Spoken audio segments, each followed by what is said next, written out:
Hello and welcome to episode 29 of the RFGeration PlayCast. This is Grey Ghost 81, and in this episode we'll be discussing our games for August of 2016.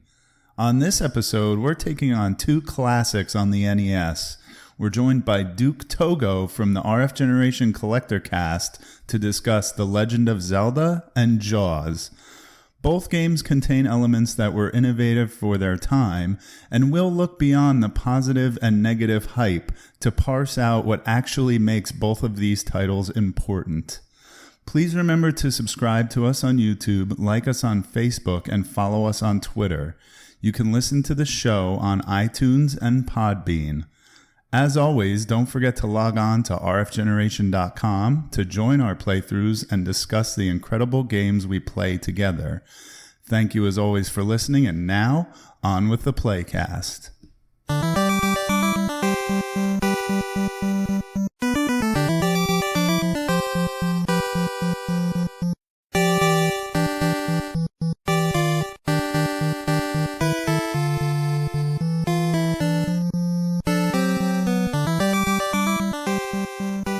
Get the bullshit for a minute before we start, or are we just rolling right into this thing? I think so. Whoa. I read bullshit. So. Yeah. Wow, now that you just gave us the explicit tag, yeah, let's thanks. go for it. Well, I mean, I hope somebody's going to edit this. We're going to put that at the end. Just big bleep. I could do that for a minute if you want me just to, if you want just one gigantic beep at the end. Yeah. So what's everyone been up to lately? Anything cool? Is this where we have to raise our hand first? Sure. Say north, south. Oh, yeah. Besides working my tail off and stuff, today I went and picked up a game lot for, off the guy. I don't know. You guys have probably heard on the show. There's the guy that just sells me stuff all the time. Yes. Text messaged me out of the blue. Random consoles, yeah. Yeah, so he had a lot today, and I went out there to pick him up because he just happened to send me a message, and he lives not too far from my mom. He's like, "Hey, you're around?" I'm like, "Yeah, I'm right beside you." Cool. So not literally, but I went over there and picked up a lot. I think for a decent price, NES, some games. But in there, I got there was a Street Fighter Alpha 2 for Super Nintendo. Okay. Which is awesome. Actually, I think I'll keep that one for myself. Thank you very much. And Pokemon's Blue. Oh. So, okay. Slap a baby in that puppy and sell that quick. sucker. Sell it quick. Yeah, before all the hype is drained out. Yeah. Either Saints are going for like $50-$55 now. Are you still doing this stupid Pokemon Go thing? I am. I'm still stupid. Take it easy, man. Stupid. No. This isn't my show, so I can just rag all over you guys. Damn, dude. I take really? it you're So still doing this, Sean? You guys are still into it then? No, I actually have not been playing a ton. I've been at level 14 for the past 4 weeks. I think I might have said the last time we were on the air about the second anime convention I went to, where the kids there were much more receptive to Pokemon Go and everybody was really into it, as opposed to the first anime convention I went to where everybody was poo-pooing it. But that was really the last time I was really into it, and I fire it up here and there and just kind of look at what's going on, but I don't see any lures near me or anything going on lately, and I've been at the same level forever, and I think Niantic kind of ruined the game, but I feel that it almost warrants a follow-up podcast to the show we did, because it's heartbreaking, honestly, the passion. If you listen to the episode that me and Rich did with, and Floyd was on it, but he got cut off for technical difficulties, but what was going on at the time was I really felt it in my heart. It was such an amazing thing, and now it's just oh, Niantic killed it. It's over. It was magic. What I mean? It was magic for a moment. It was magic, but now I don't know. You can be straight with me, right? It's stupid, right? No. It's fun. I like it. I still play every day. It's not as stupid as Dark Souls, but I mean, that's pretty stupid. You can't win it all. That's pretty stupid. Stupid enough for me to lose a lot of my life to it. Yes, I agree. I still play every day because I go on walks at work, and so I just have it on when I'm going on walks, and it's something neat to do while I'm exercising. No, I just give a lot of crap. I've got some friends that still play, and Yeah, I just give them hell about it. But no, I really don't care either way. Fun. Funny story. Well, this isn't funny. I went to a funeral yesterday, but after the funeral, the wife and I went to go get drinks and lunch, and we're sitting outside having some beers, and realized that the place we were eating at had a Pokestop. Somebody had thrown up a lure, and she had her phone, which my son uses, and my daughter uses mine to play, and we caught him like a Taros. Like right there, somebody had thrown up a lure, and like it was so awesome this morning because we caught a Taros and like a Geodude and some stuff that's kind of tough to catch, and we put it on the phone and we didn't tell him what we caught. We're just like, oh, nonchalantly, like, we caught some Pokemon for you, yesterday, and he's like, oh, okay, and he's scrolling through it and he just lost his mind today, and that was cool, So Now, Floyd, you don't do this thing, right? You know what? I gave up on it. Okay. I got to level 7, and I just thought there's nothing to this. Like, there's nothing left in it for me. You can admit it, right? It's stupid.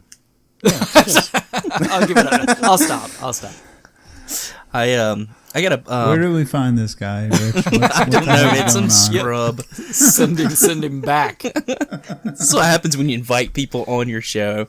This is what happens when Krabby's not here to make me not nice. Yeah, if you don't know, if you're listening right now, if you don't know, this is, of course, Duke Togo from the Collector Cast and a fellow RFGener. We are lucky to have him on the show. He was kind enough to come on and talk with us about Jaws and Zelda. So, and just received a package from Duke the other day. Oh, it got there. It did.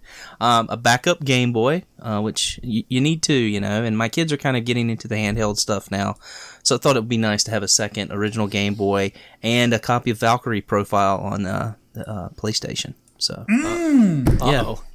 I knew that was coming. What? Wow. I knew that was coming. Did you really?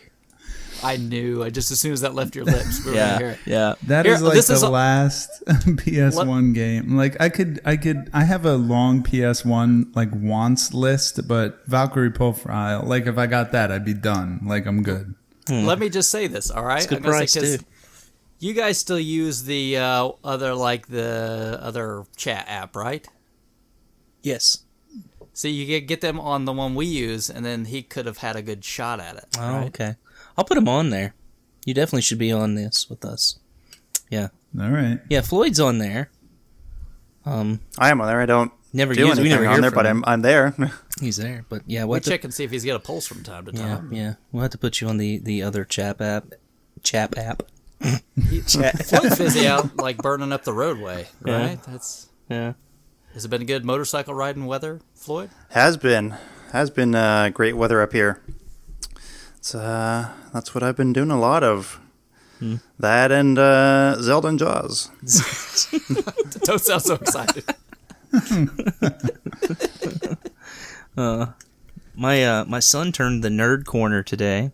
He Yep. That's what I was about to say. Like, I don't know. I don't know how to take that because you don't sound happy. No, I'm very happy about it. I'm very happy about it. Are you seeking treatment? Or? Yeah, well, no, he is seeking treatment from Dr. Banana, and he was being like really grumpy today, and my wife was like, he's getting on my nerves. And I'm like, I got just the thing, and so he's really been into Kirby lately. He loves Kirby. He and a buddy went to GameStop and he was playing it on the 3DS, and so I popped out my Game Boy Advance and my Kirby game, and I was like, just go in your room and lay on the bed and just relax and just play this. Literally, he played it for 3 hours straight. I mean, just loves it. So I think I've got the boy into gaming. The daughter, that's I think maybe maybe that's such a good gateway into gaming. Yeah. It's fairly simple, I mean, I remember playing the Nintendo version and the Game Boy version, beating them the first day I played them. They're not hard games at all, So I think it's very kid friendly. It's cute, and I taught him how to suck up enemies and push down and steal their powers, and he was like, "Whoa!" So that's good. That's good. It's a fun one. Yeah. Anybody else been up to anything lately? So, Rich, I think we messaged about the game rooms that I've been setting up. Oh yes, professionally and personally, and I thought we could talk about that. Yeah. Oh, I didn't know there were professional game room setups. Yeah, on how it. professional is this getting? I am you know. intrigued. He's the man that's like, I'm setting up my third game room. I'm like, what? House? Well, so first of all, I work in a warehouse, and we a couple coworkers of mine and myself, we set up this like living room in the warehouse, and I went to a thrift store and I bought a $2 tube television, a tiny little like 10-inch tube television, and got I actually had an Atari plug and play that was floating around in my bins that I just grabbed and brought to work, and now we have a little living room in our warehouse, so that's kind of cool. But then I realized that kind of got the wheels turning for the room that I'm in right now, which is the room that I podcast in, which my wife and I are like really fortunate to live in the house that we do. We kind of found it very cheaply in the area that it's in. It's kind of amazing. I don't know if the owner's like asleep on it or whatever, but it's a really big house, and I'm in this room, and it was kind of like a glorified closet for a while. Like our computer was in here, and I was just like paying the bills and throwing them on the floor kind of thing. And like I had a guitar sitting here that you guys have heard on the show before. Yeah, we've heard the guitar. But I thought like, well, I have this like entertainment center that's sitting in the garage from our apartment, and I found this thrift store that sells $2 TVs that I bought one for work. Like, why don't I just go get a TV and set up some of the consoles that I don't play? Like, for example, I don't have an N64 hooked up anywhere. So I was like, oh, I could hook up an N64 to a tube TV and just have it in this extra bedroom that we have. Does anyone have an N64 hooked up anywhere? Hey. No. Sorry. What do you think, buddy? So this is a room like second to your projector room, right? Yeah, so I mean, okay, cool, man. Well, that's the thing. It's like my third, and Rich said before, like it's my third game room, which is kind of like, it's ridiculous, and it's so like, it's an addiction.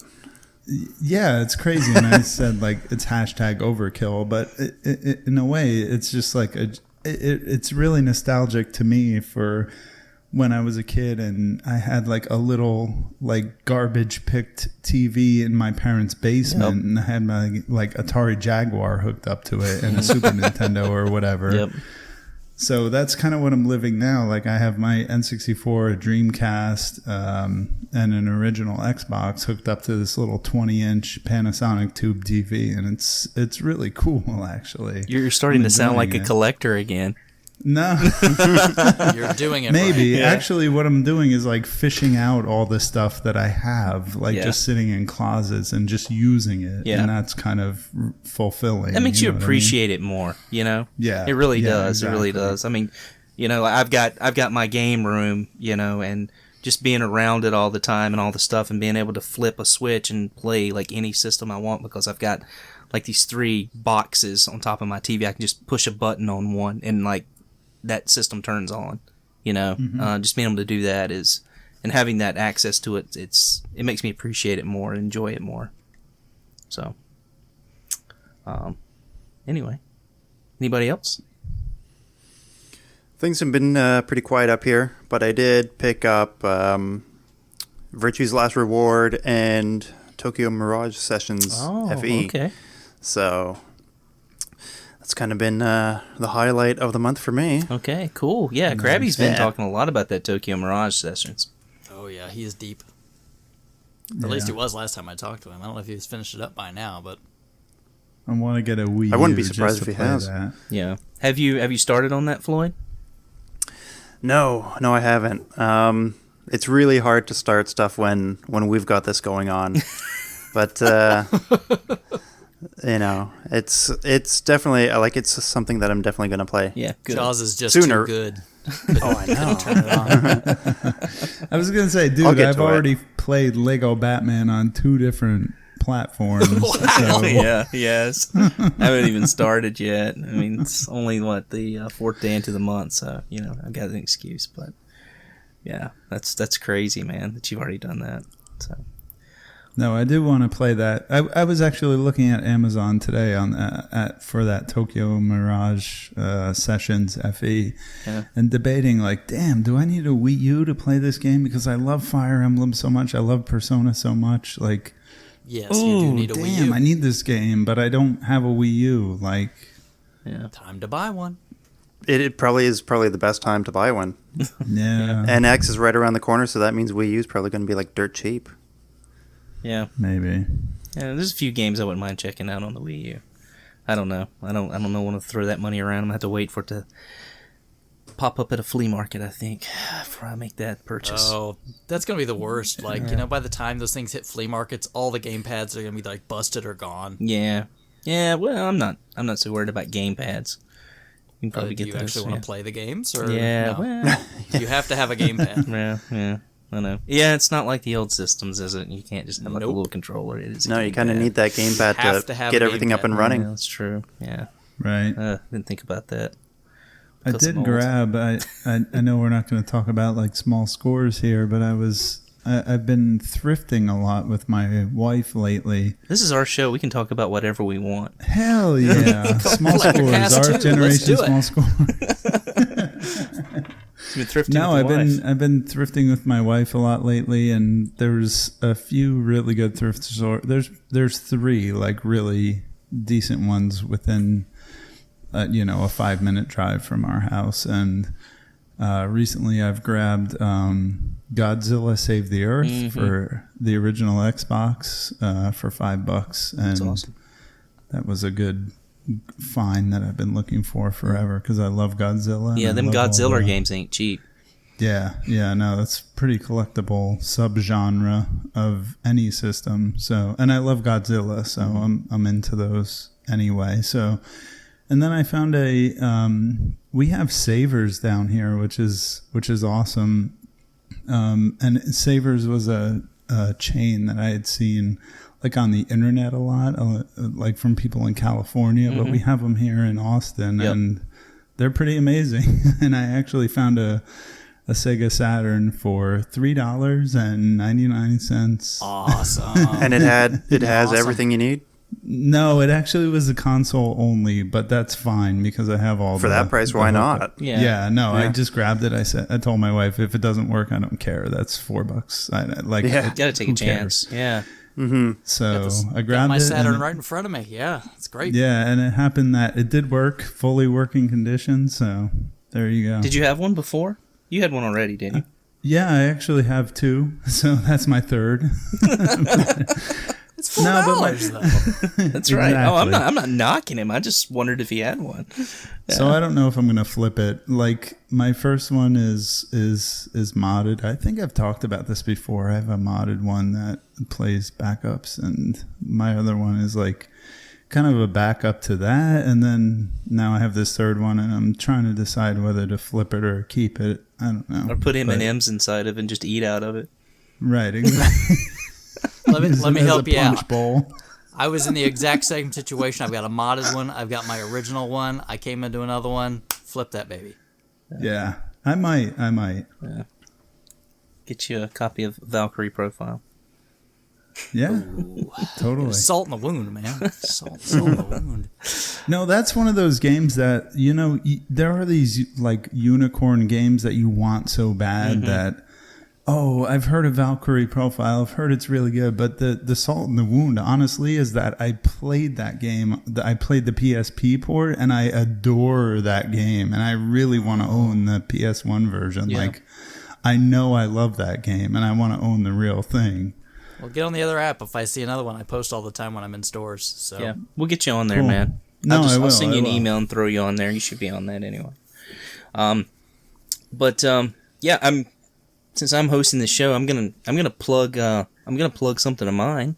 I mentioned it on the last podcast, or it was mentioned on the last podcast, but started a new podcast with the wife. We've got our first 2 episodes out, and it's a horror show, and I think some of you've listened to it. So I've listened to both of them. They're cool. they're It's a good. I horror mean, I'm not a show. big horror genre fan, but I was familiar with some of the films. Yep. And here's my question. I've been waiting until I got on the show to ask you. How on earth do you convince your wife to do something like this when you know you're going to be like seeing like TNA flicks all day long? How do you convince your wife to do that? I guess, well, like, the nudity and stuff, I mean, we've never had a problem with that. She's never had a problem watching anything with something but like come that. on, It's man. the horror is the part that's tougher for her to watch. You heard the Piranha podcast. I mean, it just kind of rolls off her. It's just something you see in movies, and it's not a big deal. But the last film we watched, I'm not going to say what it is because we haven't released it yet. But the last one we watched, she just like had her hands like over her eyes and like had her head turned to the side and was like, "All right, just tell me when it happens. Tell me when it happens. Tell me what's going on." And so it's really funny. Just to be a part of this, but she loves it. I mean, she's having a blast with it, and she's really loving recording and podcasting. It's a lot of fun. If you do a bonus episode, you guys really need to watch Event Horizon. Yes, I have that, actually. I've never seen it. I don't think she's seen it either. Oh, so scary. Yeah. There's a lot of films that we haven't seen, and if this does well, if we get through our 31 films and people like it, then I think we'll probably do it again, like set up another draft and watch some more.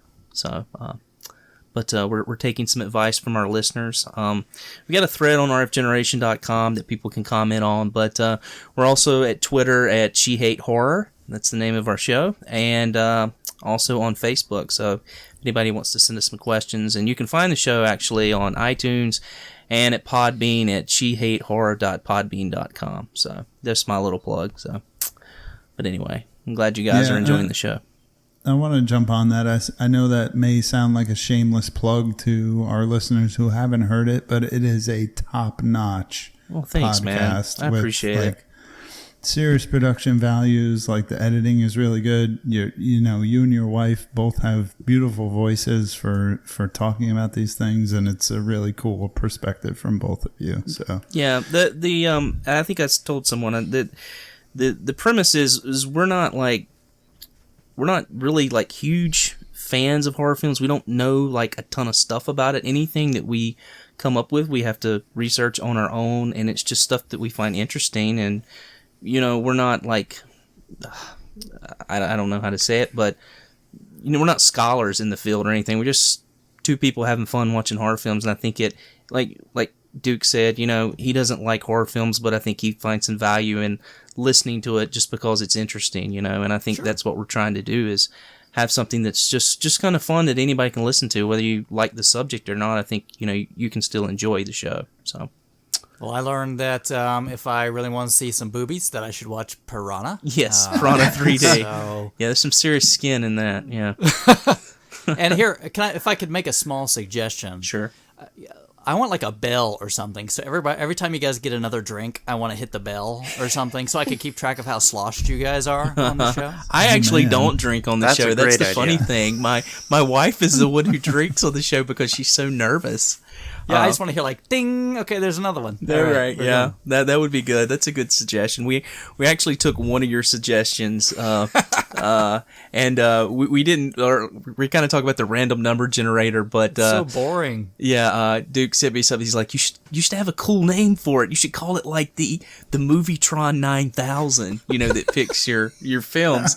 And so we're going with that. And I actually found some sound effects for the Movietron Nice. 9000. So that's coming up. But Nice. I hope it's like really ancient 80s sound effects. yeah, it is. Yeah, the sci-fi, sound effect. Oh, there we go. Yeah. Awesome. That's exactly what was in my head. Yep. And then like a little ding when the ticket pops out. Like, I oh, can't there find it a is. sound effect for that, but I'm gonna have to search a little harder. So, but anyway, just moving right along. Well, I do want to mention that I'm not gonna say what podcast it is, but Mr. Duke Togo and I have been invited to be on a fairly popular podcast. Oh, yeah. They've made the mistake. So they haven't announced it yet, and so I'm going to keep it hush and mum as far as which one that is, but that will be coming fairly soon, I think. People are dumb enough to keep asking me on these things, and I'll just keep showing up so you guys will figure it out. I'll show up. Shameless plugging of our show, so I'm always happy to show up. I don't care. Yeah. I'm just here to talk and have fun. Yeah. So, all right. Do we want to talk about Jaws? I mean, I know it's my week, but I feel like I should hand this over to Sean. Yeah, this is the Sean game, right? Oh man, Jaws for the NES. It's like a gift What from a me, game. from me to you, from me to you, a gift. I'm gonna let Man, you. let me tell you how much time I spent on Jaws. Was it about 10 minutes, Chris? I think I invested about 20. I actually got a score of about like 130,000. Wow, that's I not just bad. kept pretty good. not killing Jaws to see what I could do. Eventually, like a lot of sharks come after you. It's like a lot of sharks. They add up. The jellyfish start moving sideways, and Oh yeah, you're in it's deep really crap. impressive. Yeah. Well, that's the cool thing about this game, and I can't figure out where I have my nostalgia for this game. I'm trying to remember, and I think like maybe one of my cousins had it when I was a kid. Like, I really don't know, but I freaking love this game. Like, Jaws for the NES is a great game, and like I said that on the podcast like a couple months ago, like very tongue-in-cheek, like Jaws is a good game. Yep. And then here we are playing it, and I actually sat down and played it and beat it for the first time in my life. And I was like, holy crap, this game is awesome. Like, I had so much fun with it. So this is the first time you've ever beaten it.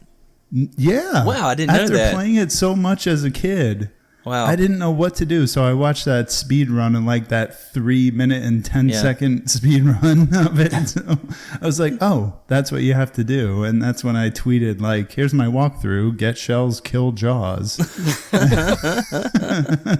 I'm sure we'll get there, but to me, like the very last part was the hardest part. Like the rest of it was pretty, Oh yeah. Yeah. Yeah. Exactly. So it's kind of funny. So like I played Zelda, and that was like my homework for this month.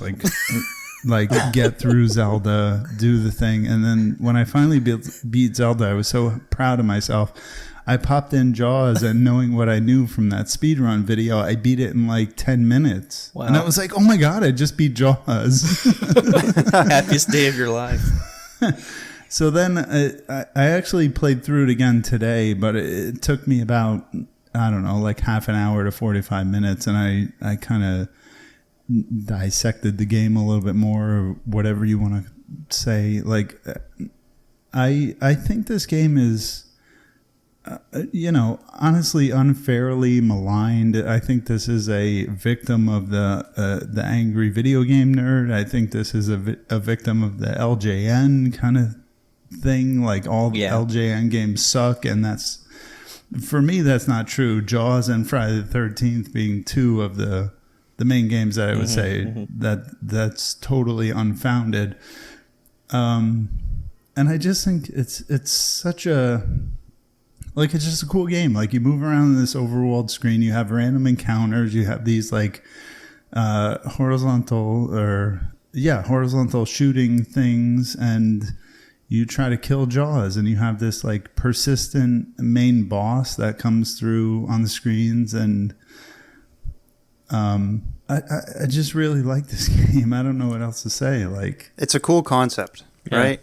And I think it was so different than what people were expecting, and that's probably why it's got so much just negative bias towards it. Yeah. I'm curious, Floyd. Is this the first time you've played the game? It is. Okay. Cool. Yeah. Yeah. I'm glad. I'm just curious to hear your perspective on this. Like I like the sort of overworld kind of thing you have going on, and going from between the two ports to level up. But I think it's just there's not much to it, and I think that's what makes it so great. Yeah. Yeah. It's minimalist, right? Very minimal game. Not a lot going on. And it's just sort of like a plug it in, have fun, and that's it. Okay.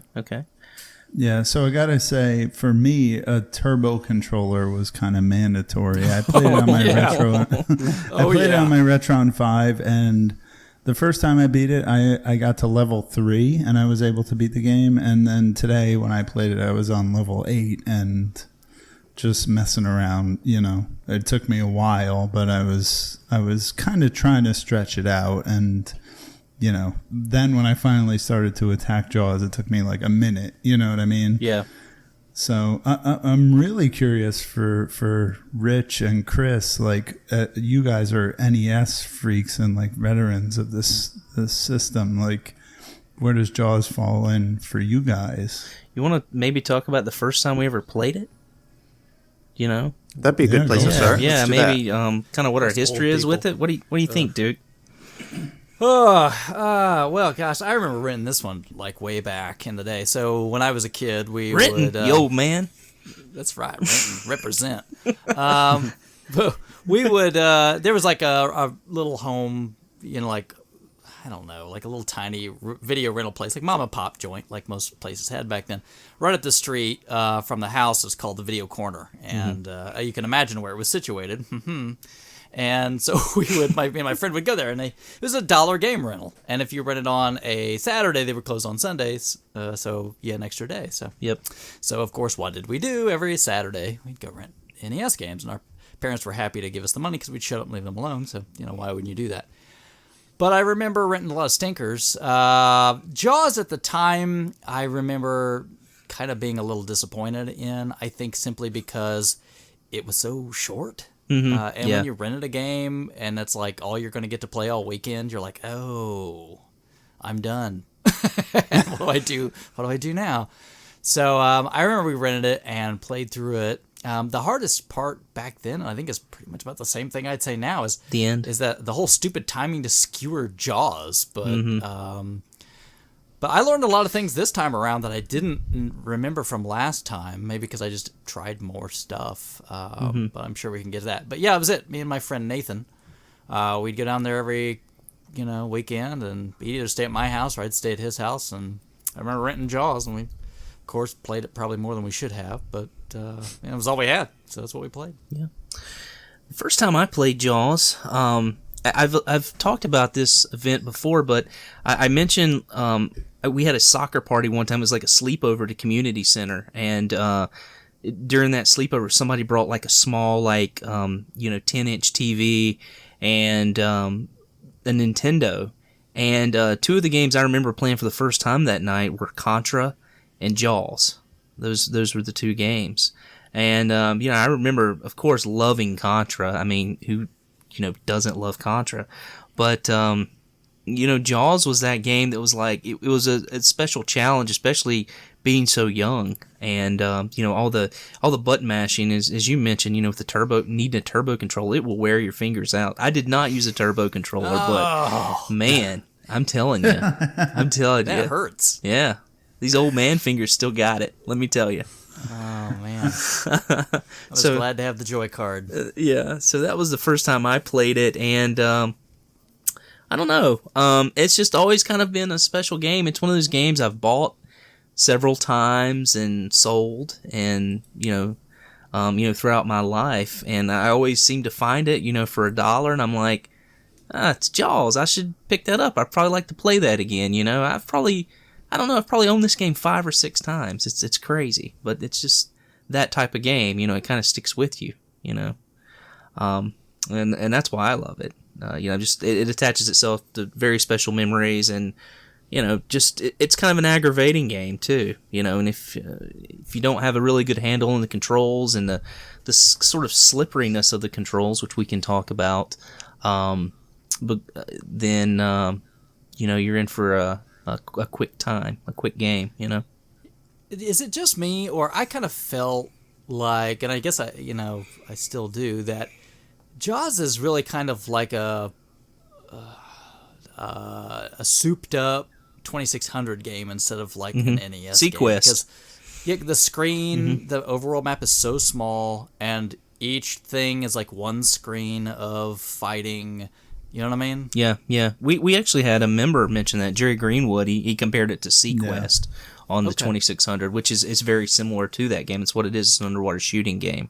One stationary screen, stuff coming from left and right. So I didn't have a chance to Google it, but I wanted to search like one screen NES games, and just two popped to my mind, which would be Mario Brothers and Joust. And I think Tetris.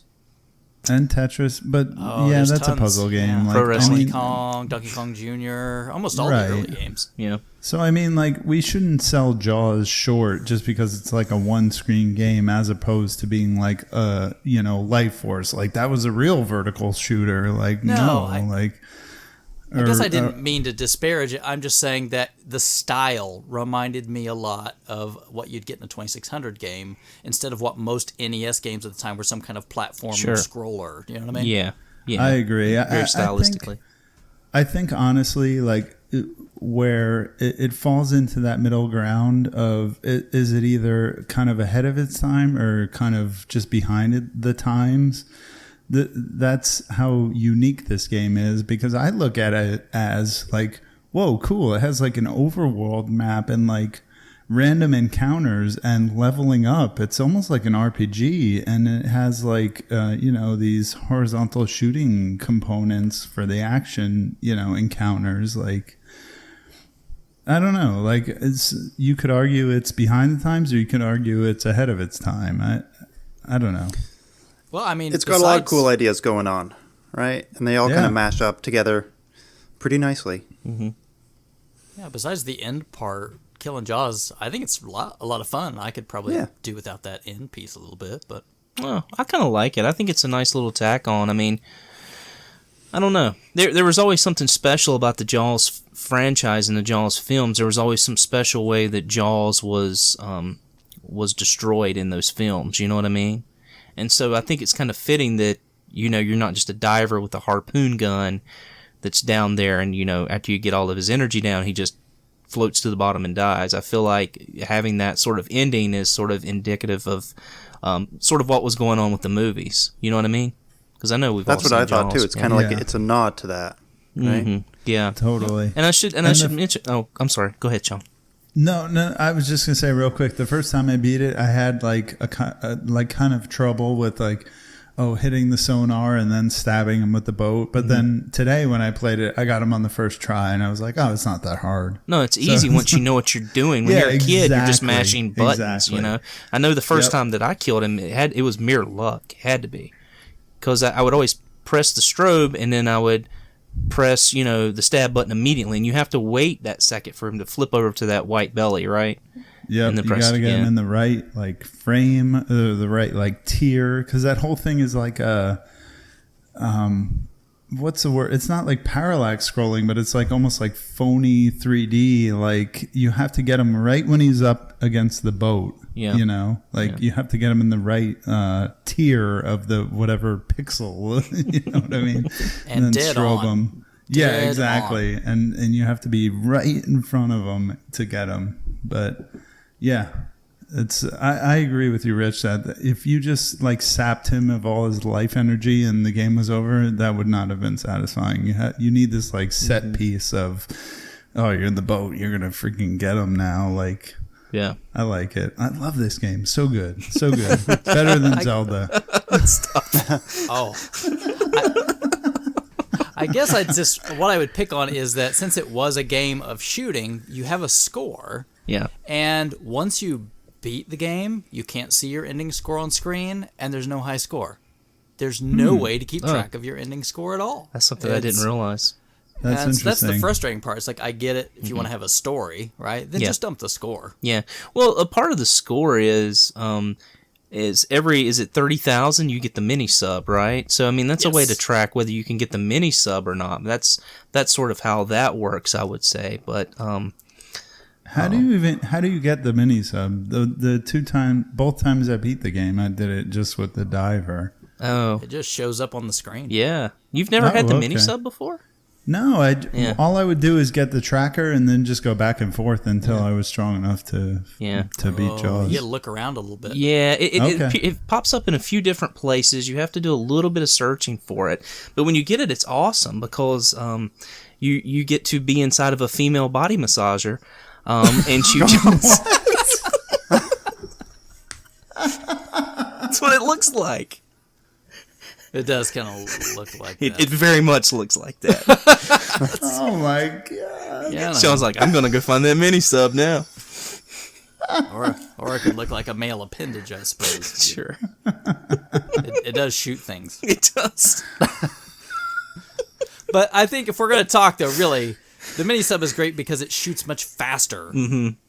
Like your diver guy can only get so many bullets on screen at a time, right. Whereas the mini sub, is this constant stream of bullets that you can just pump out. It's crazy. Yeah, and it allows you to take 2 hits as well. Turbo controller. Oh yeah, I had it on turbo, and you can just drill the crap out of Jaws with that thing. Yeah, it makes you faster too. It's a little more mobile, a little easier, streamlined. As far as controlling. So yeah, it's nice to have. It's not essential to have for the game, I would say, but it's a neat little addition. It's better than the Jaws tracker, which is kind of worthless, as some of our members pointed out. You know what I learned this time around? Because I played it for so long. I don't think I'd ever played it for so long. Do you know after you get past Power 9, if you keep going to the towns, you can buy more strobes? What? Really? What does that do? When you fight Jaws, you have more strobes. Wow. Amazing. Yeah. I never knew that before. You mean I when never you were in the played final, the boat Yeah. cutscene? You get 3, okay. right? Okay. Yeah, and you can get more. You can buy more. Oh, cool. That's because you can't have any more than Power 9, so if you keep going back and forth, if you don't try to... I mean, obviously I didn't try to kill Jaws very much, but I was just playing around for a while. That's funny. Had no idea. That's what I learned. So, the more you know, right? The more you know. Get your learn on right here. If you actually want to play Jaws for more than 5 minutes, you can. You definitely can. I should mention some stats about the game. It is loosely based on the film franchise, and specifically the 4th film, Jaws: The Revenge. I think basically it's just sort of the concept art and some of the slogans are from Jaws: The Revenge. It was released on November 1987 and developed by West 1-Bit Entertainment, and of course published by LJN. So those are just a few stats on the game there. What did you guys think about the gameplay? Well, we talked about the gameplay, but just sort of the power-ups and the items and things of that nature. Great, all great. I was going to say, is there a lot to say about it? There's collectibles, so you get them, and you cash them in for upgrades, and, they serve their purpose. You can get crabs. The shells are the power-ups. You can't get crabs. Crabs make it fast. Yeah. It's itchy. And the stars just give you points, right? Yeah. Yeah.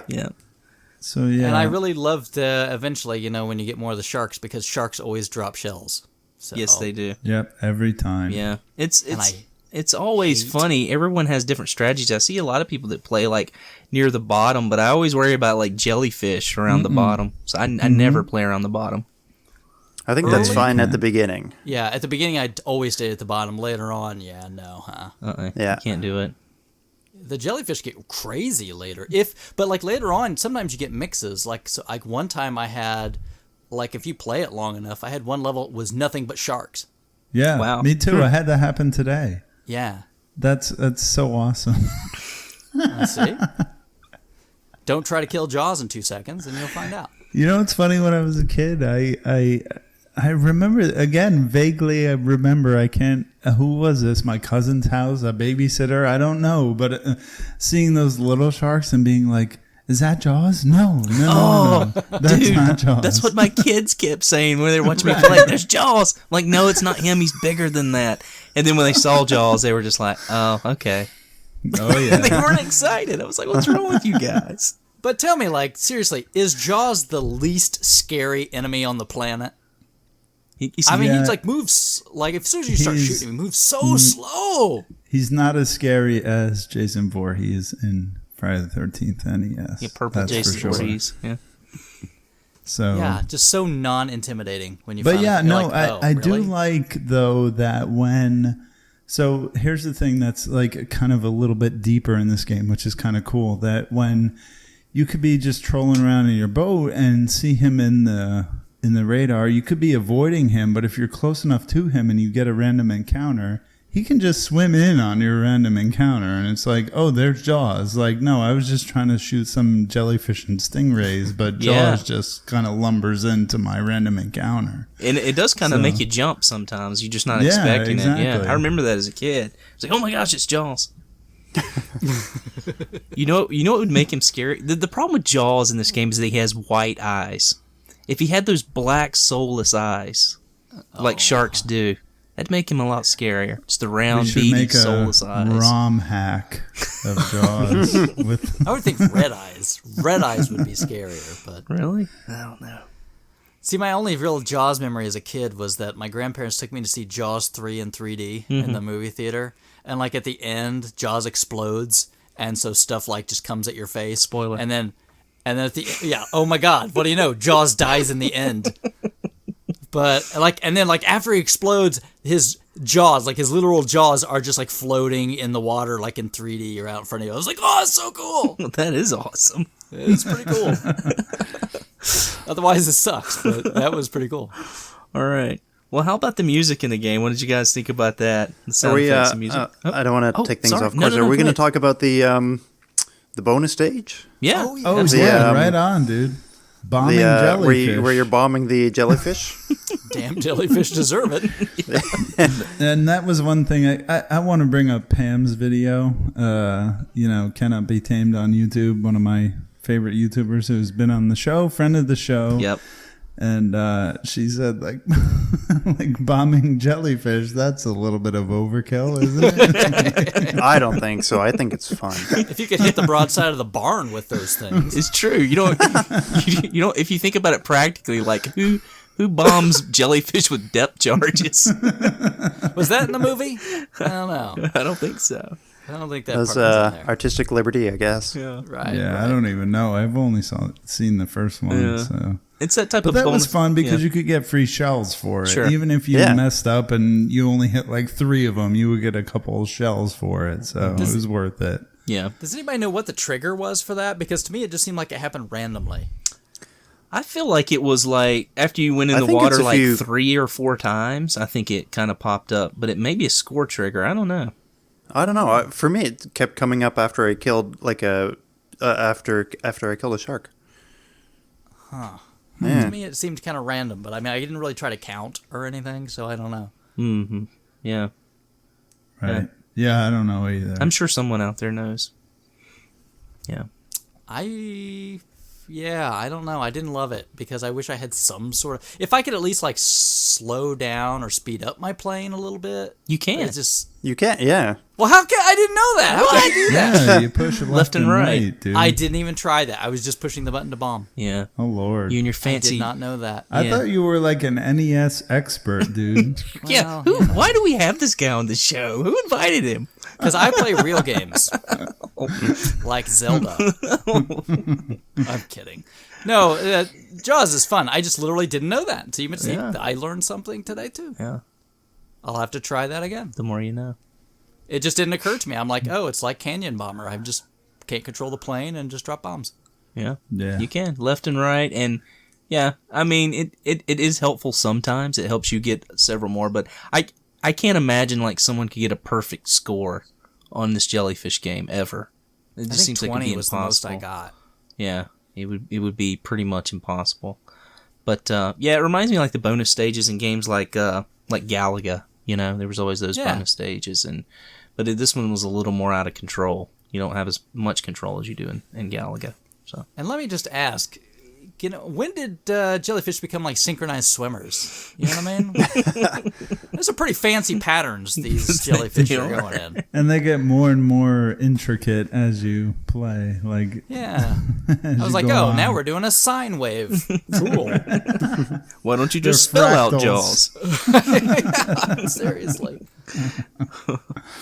All right. Well, I guess we can maybe move on to the music now. You want to talk about that? I don't even know, man. There wasn't a lot that was like dun, dun, dun, it was good. The title dun, screen was really good. Yeah, well, that's the title screen and the music of yeah. that was like a good combo. Yeah, the ending music was really good. Yeah, true. I let it play today after I beat it. That was you're right. That was good. Yeah, as your plane just off into the distance. Yeah, even the game over screen, like when you start over, that was good. That's good. Yeah, this game has good ass music, dude. I like the sound when you pull in to get a shark tracker or a power up. Yeah, well, and the graphics are pretty good. I mean, for what's there, I mean, it's pretty well done. Yeah. I like it. Better than Zelda, dude. This is just a Jaws love fest. I don't know if I'll go that far, big boy. Let me just ask this: is there a Jaws amiibo? I don't think so. Oh, there should be, though. Jaws amiibo. That sounds like the best amiibo ever. 8-bit Jaws. Or at least a Jaws NES pop figure would be really killer that squeaks. That would be cool. I don't really understand the obsession with those things, but I can admire your collectability on that. I have a few. I like a few of them that are, like the horror themed ones I really like, and some of the video game related ones. That's it. There you go. Yeah, there's one thing I didn't really notice about the game until I read something about this, but they use like changes in volume to mimic like the sound of water in this. With some of the sound effects and things like that, which is kind of neat because it's almost kind of a staticky sound, with the water. I didn't even notice that. Yeah. So, I mean, was it really subtle or? Yeah, it is kind of subtle, but it's really neat. So now you have another excuse to go back and play it, other than powering past 9 to get more strobes, which you only need one once you know what you're doing. Yeah. So yeah. I guess we should mention, like, just kind of going back to the gameplay a little, like the casualty of death, like kind of what happens to you when you die in this game. You lose your Jaws tracker, and that's the big thing, right? Oh, darn. Oh, no. You lose a power level, and then you lose half your shells, which is probably the biggest bust and the worst part about dying in this game, especially if you've collected a lot. Losing half can be fairly drastic in this game. So That's why if you you're gotta playing go save states. No, you didn't save states. Jaws, come on. But if you're like playing for score, I found that don't worry about shells, man, because eventually the game difficulty ramps up and you get sharks like crazy. Yeah. So you're gonna run into a lot of shells. Yeah. True dat. So what do you guys think? I know Sean's answer to this. Has this game held up over time? So what do you guys think? I'll just say this game is so much fun. It's one of the prime. It's a prized possession of my NES collection. I know I mentioned it before, but I have a complete in box copy with the shrink seal, like the shrink wrap, still on it. Nice. From world famous digital press video games in Clifton, New Jersey. When I used to live in New Jersey, that was like when I grabbed that, I was like, oh my god, it was like $8. Yeah. Like, holy crap. But I still have it, and that's the copy I played. And listen, this game gets short shrift because it's LJN, because, like I said, Angry Video Game Nerd beat up on it. Everybody who beats up on LJN games beat up on it. It's a cool game. Try it. If you get a ROM for it, if you grab the physical copy for $1 or $2, it's going to take you 5 minutes to beat it, and you will be so satisfied when you're done. Like, just find out how to beat it, do it, and it's fun. Yeah. End of story. In retrospect of this playthrough, I honestly probably would have played Jaws first early on, because I would have suggested a high score contest, because this is like, if you just play it to beat it, it's like, 10 minutes, you're done, and there's no reason to go back. But, if like I said, I tried to play it today for a longer period of time just to kind of check that out, and it makes for a decent little shooter. Yeah, it is. Yep. The only problem with the high score challenge would be getting the scores recorded, as you said, no high score. I agree. So that would be the tough thing about doing that. I'm very unfortunate that they decided to do that, because I thought that for sure. I'm like, oh, okay, well, wait till after the ending's over, and maybe on the screen or something it'll show me. No, Yeah. So, Floyd, this is the first time you have beaten it, and you can't really speak to how this game has held up over time. Well, let's just change this question for you. Is this a game you think you'll pull off the shelf and play again? For sure, definitely. Like it's fun enough that you can always come back to it. Yeah. It's simple enough that you can really, pick it up without needing to learn too much, but it's got enough of a challenge to be fun without being, like frustrating or and there's nothing about it that I would say is bad. Yeah. Right? It's just, I think it's a game that really is something that people don't expect it to be. Yeah, and for me, as far as has this game held up over time, I would say that Jaws is one of those games that I'll pull off the shelf like 2 to 3 times a year just to play through it really quick. And, it's sort of like a nice little quick filler game that you can kind of beat. It's like when we play board games and stuff and we have people over at the house, a lot of times like it's nice to play like some quick games that are like 10 to 15 minute card or board games before we kind of ramp up and play our big game. We always have these little kind of filler games, or if we play a big game and then we want a few short games in the middle and then play another big game just to kind of break it up a bit. That's kind of what Jaws is for me. It's kind of like, you say, hey, remember the Jaws movie? Yeah. Check this out. Yeah, and Sean mentioned the box, having the box. The box art on the game is stellar. I mean, no wonder you find so many copies out there. I mean, the theme, in the box and the artwork on the carts and stuff. I mean, it's so cool. It's that big, giant Jaws head that, that you expect to see when you see, the movie posters and things of that nature. So they did a good job of marketing the game, and I'm sure they had to sell, tons of copies of this game, right? Was there a Famicom version of this game, Duke? Do you know? I do not think so. Not that I know of. I don't think a lot of LJN games came out over there because they were developed over here. So that usually doesn't work as well going the other direction. But, I will say that, I see this game every single year. When we go to Midwest Gaming Classic, there's a Nintendo Age room that's there where all the guys get together. And one of the guys on Nintendo Age, Smeagol-sama, his name's Chris, but every single year, it's one of the first things he does is he loads up Jaws and he beats it, it takes 5 minutes to do that. But it's one of his favorite games too. So I know every year when we go over there, he's going to fire it up, and me and Matt, my friend, we usually tear through Life Force pretty quick at the beginning. It's just those things that you do, those games you go to that you kind of know and have fun with. Cool. Nice. All right.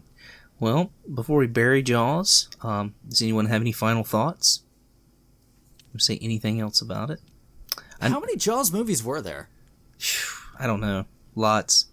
4. At least 4. Was The Revenge the last one? I have no idea. Yeah. I just didn't know how long this series went on because for Jaws being just such a classic that it was, to have run it into the ground as bad as they did is kind of sad, isn't it? Yeah. It was a little bit, but I think people, it's like anything else. People just have reverence for the first one. The first movie, and even I only saw it for the first time recently. Like I said, it's my wife's favorite movie of all time, and I watched it recently within the past year with her, and I I don't think it's my favorite movie of all time, but I can understand why people love it so much. I don't think people worry too much about, Jaws 2 and 3D and 4 and, the game was based on one of those crappy sequels, but I didn't look at it that way even when I was playing with it.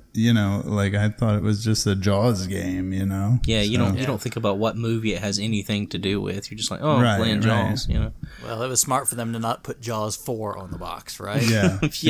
Yeah, that's a good point.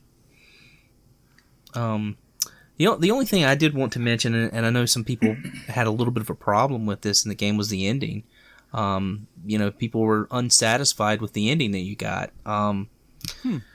My perspective on it is, have you ever beaten a Nintendo game? Yeah, that's NES, right? Same ending as Contra, I think. It's a lot better than some other ones. Yeah, that's what I pointed out. It's like, I'm sorry, it didn't have a helicopter flying off an island. It just had a shark sinking to the bottom, and then showed a plane flying away from an island. So yeah. A lot of them are just like, congratulations. Yeah, Karnov, congratulations. The end. Yeah, that's all you get. But I mean, it's the feeling of beating a game. It wasn't, back then it wasn't so much of, getting some elaborate, ending. Those things came later. Especially. There's a few on the Nintendo, but especially with the Super Nintendo, endings got really elaborate. So, well, I mean, if we want to think about this, endings themselves just kind of came into vogue in the NES days. I mean, that wasn't a thing in the 2600 mostly. Yeah. There weren't a lot of games that actually had endings, not like platformers, action platformers. I know, like Pitfall 2: Lost Caverns had an ending to it, but that was one of the few. So yes, it was kind of like new ground that was still being covered and played with. So it doesn't surprise me. Oh no, not at all. All right. Anything else before we move on to The Legend of Zelda? Dun, dun, dun. Dun, dun, dun, dun. Gosh, is that just the best music ever? Or It what? is. It's amazing. Yeah. Single tier. God bless Koji Kondo. Yeah. Oh my gosh. And you guys totally missed out on the best version of that soundtrack. I'm sorry. I listened to it on YouTube and I was like, yeah, it's all right. What do you mean? What are you alluding to? The Famicom version. The That's what he's disc talking system about. version. The disc system. Okay. Okay. Sorry. I expect that to be the hipsters like you do. segue and the hipsters. Man, I'm so old and you can see the top of my head. I don't think I can qualify as a hipster. Dude, I posted pictures of the BS Zelda on the thread. That was cool. That would make me want to it is get a really copy of awesome that. looking, and I almost want to just grab a walkthrough and just play through that version of the game. Like, it looks beautiful. Yeah, I saw that and I was like, wow, I kind of want to play that now. Yep. Yeah. I guess before we go any further, I do want to mention who our participants were this month. It's kind of a good spot right here in the middle. We had Addicted, Bickman 2K, Exposed Hero, Dougley 007, Mr. Duke Togo, Mr. Fleech, Mr. Grey Ghost 81, Jerry Greenwood, Metal Fro. Pam played with us and actually did a video as Sean mentioned on Jaws, so you should check that out. Retro Rage, Shaggy, we think, Jaws only. He did show us a picture of the cart. If it's not at his grandma's house, I don't know. He played the best one, so there you go. Yeah, so well, we don't know if he played it. We didn't get any play pictures. We're going to expect Okay, those he on owns the thread, Shaggy. And we know you listen. He was too busy shoveling Sunday Fun Days around his house. He did. He had it between Sunday Fun Days to prove that he had it, which was kind of funny. I'll give him that. That was hilarious. And myself played the game, so we got to give him a little bit of crap because every time we pick a game, he's like, "I'm in." I can't find it. It's in my hands. See, I can't find it. Anyway, I'm smart. When I know I'm not going to play, man, I just don't put my head in there. It's hard to get you to bite, man. It's really hard to get you to bite on the no game. offense, So we you gotta. guess pick some games that are like, not my style. I mean, I'm not saying they're bad games. I'm saying they're just not my style. I get it. Yep. Those are our participants for the month, and let's see. Let me run through the stats really quick, and then we can talk about this game. It was developed and published by Nintendo, designed by Shigeru Miyamoto and Takashi Tezuka. It was originally released as an FDS launch title in Japan in 1986. Of course, that's what Duke played.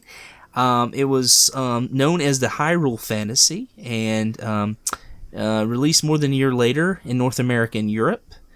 It was the first cart with an internal battery for saving and sold over 6.5 million copies. Oh, the internal battery. Oh, I changed a lot of those things. Yeah. I've never changed one in a game. Mine still work for some reason. It's amazing. I just don't trust them anymore. And once I found a kind of one that was kind of getting leaky, I'm just swap those things out. Yeah, probably not a bad idea, especially on some of the more expensive games. Mm-hmm. Yep. All right. Well, let's start with Floyd here. What's your history with this game, Floyd? Let's hear it. I want to know everyone's history with this game when they played it the first time. My first Zelda game is Link to the Past. Okay. So to go to the original Zelda with Link to the Past being my first sort of, foray into the series was a little challenging at first. Sure. Because there's so many improvements that were made between those two games. But I'm going to get a lot of flack for this, but I think like the first Zelda game is not for me. I would rather play Link to the Past any day. I don't think you'll get a lot of flack for that. I think there's a lot of people who consider that the best Zelda game ever made. Okay. So I mean, I don't think you. But I just think because the original is so nostalgic for people and has such a special place in their hearts that you know, to hear like somebody say, I didn't really care for it much. Yeah. Sort of like, you know, blasphemy. How could you say that? Yeah. Well, you know, I mean, I got your text. You know, we text back and forth, of course, and you were kind of saying that, and I was kind of like, I want to reach through the phone and choke this guy. But at the same time, that's exactly what I mean. But at the same time, you know, I keep it in a perspective of, you know, I mean, obviously, and we've mentioned on the show several times, you know, like, you know, the age gap, you know, between you and I, especially. I think, yeah, it's one of those things like you had to have been there. Yeah, you know? Exactly. And I feel that way. And I do understand that. And after I count to 10, I, you know, you know, come to my senses. I'm like, well, you know, I got to understand where he's coming from, and the games that he started out on, cut his teeth on, you know, are a lot different from what I did. And so I can understand why, you know, you would prefer one, you know, over the other. Right. And it makes complete sense, you know. So, how about you, Sean? So, like, the Zelda franchise is something that I've been, as a collector, just collecting the games forever, and you all know, like, Wind Waker was the first game I've completed out of the franchise for this playthrough, and then Link to the Past was the second one I completed because it was for the playthrough and the podcast. But the original Legend of Zelda kind of... I don't have any nostalgia for this game beyond the nostalgia of having that original NES when I was a kid. And I think I've talked about this on the podcast before, how I felt like I talked my dad into buying an NES at the time. And like, cause I had seen Super Mario Brothers, and I like, you know, just persuaded him to buy an NES, and we drove to Sears and bought it. Awesome. I'm pretty sure I've told that story before, but well, I wish I would have had your dad. Yeah, right. Mine, not so much. Mine would have been like, "What are you doing in the house? Get out!" Yeah. Don't you have a stick to hit up against a tree? Pretty much. Aren't there some squirrels you can chase? Pretend that's a machine gun, boy. So I guess Sean is sort of, you know, same mindset as a lot of people who, you know, like they know Zelda is a highly regarded series, but like, you know, you kind of have to admit it's not for everybody. Well, that's what I'm trying to get at. Yeah. When I was a kid, I dabbled in this game, and it's so funny. Even when I was a kid, like playing through the first like 2 or 3 screens, like getting the sword, killing a couple of those. What do you call those? Mondos or Octoroks? Yeah, exactly. Like in the first 2 or 3 screens, and then like, what the hell am I supposed to do? I'm done with this game. Let me play Super Mario Brothers. So and like up until a month ago, like have not played beyond the first couple of screens of this game. But like this game, sorry, I had to burp really loud. You should have left that in. You know, we'd be like STC Pod. Oh. In all seriousness, I remember when me and my friend Jesse, when we were kids, and you know, you all know he passed away recently. When everybody knows that, so I'm not going to belabor that. But he was so much into Legend of Zelda, so I have this like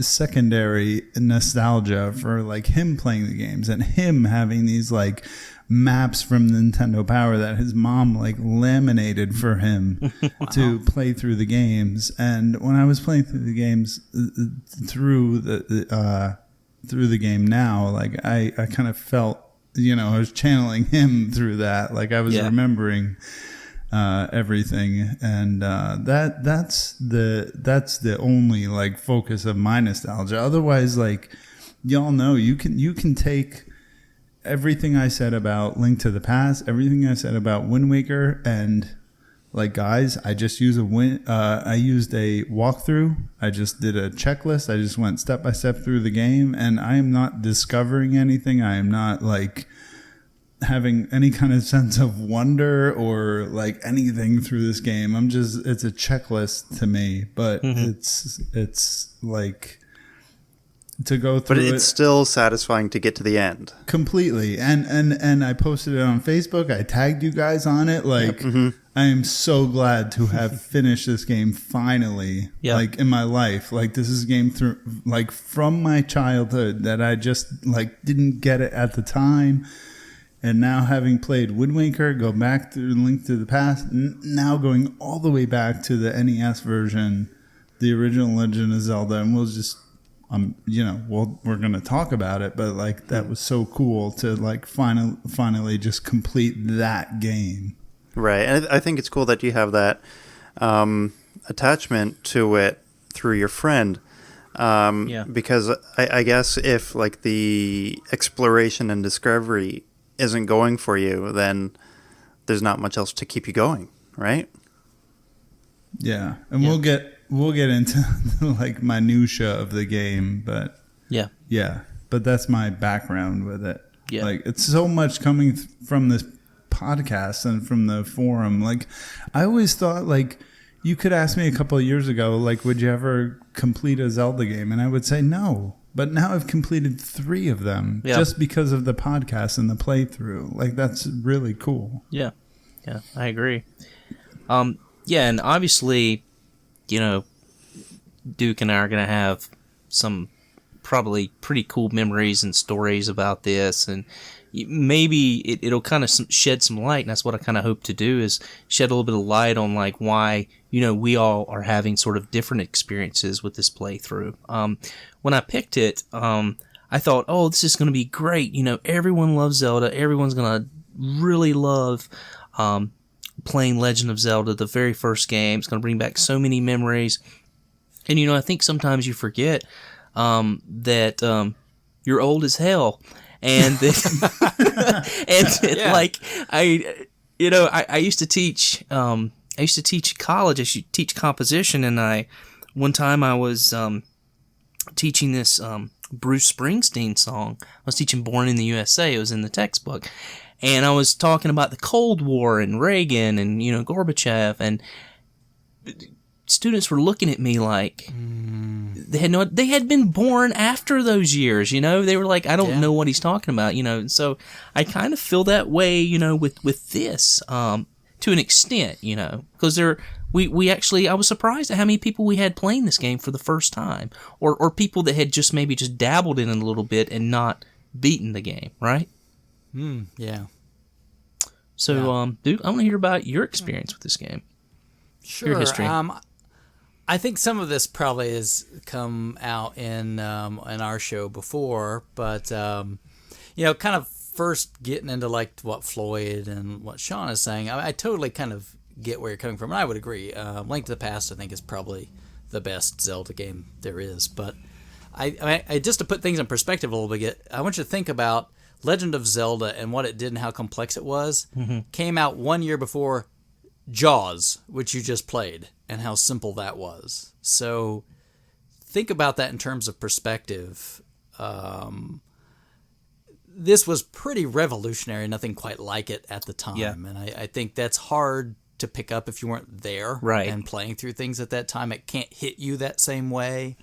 But yeah, I mean, this thing came out in 1986 when, a lot of games were really very simple stuff. But, for me, I got an NES, I talked about, my cousin had an NES first, and I think he got his in 86. And maybe Christmas of '86 or something like that. But or somewhere around there. I can't remember exactly. But I'd spend summers at my dad's. He lived in Oklahoma, so not too far from you, Sean. We went to Texas a few times. And he lived not too far from there. So during the summer, I didn't have a lot of other friends because I didn't live there. So I'd spend most time with my cousin. And he had gotten an NES. And most of the games that he had were pretty standard stuff at the time. There wasn't a whole lot available. Super Mario Brothers was one we played most. So, of course, that's what I wanted for Christmas that year. And I did. I got Super Mario Brothers.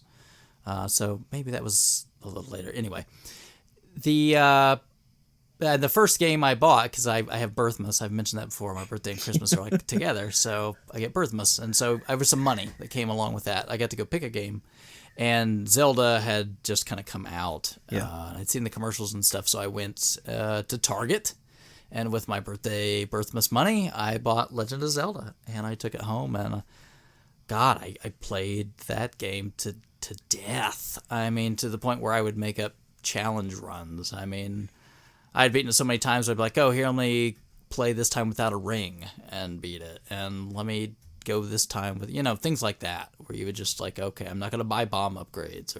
Because eventually you just knew the game backwards and forwards. Mm-hmm.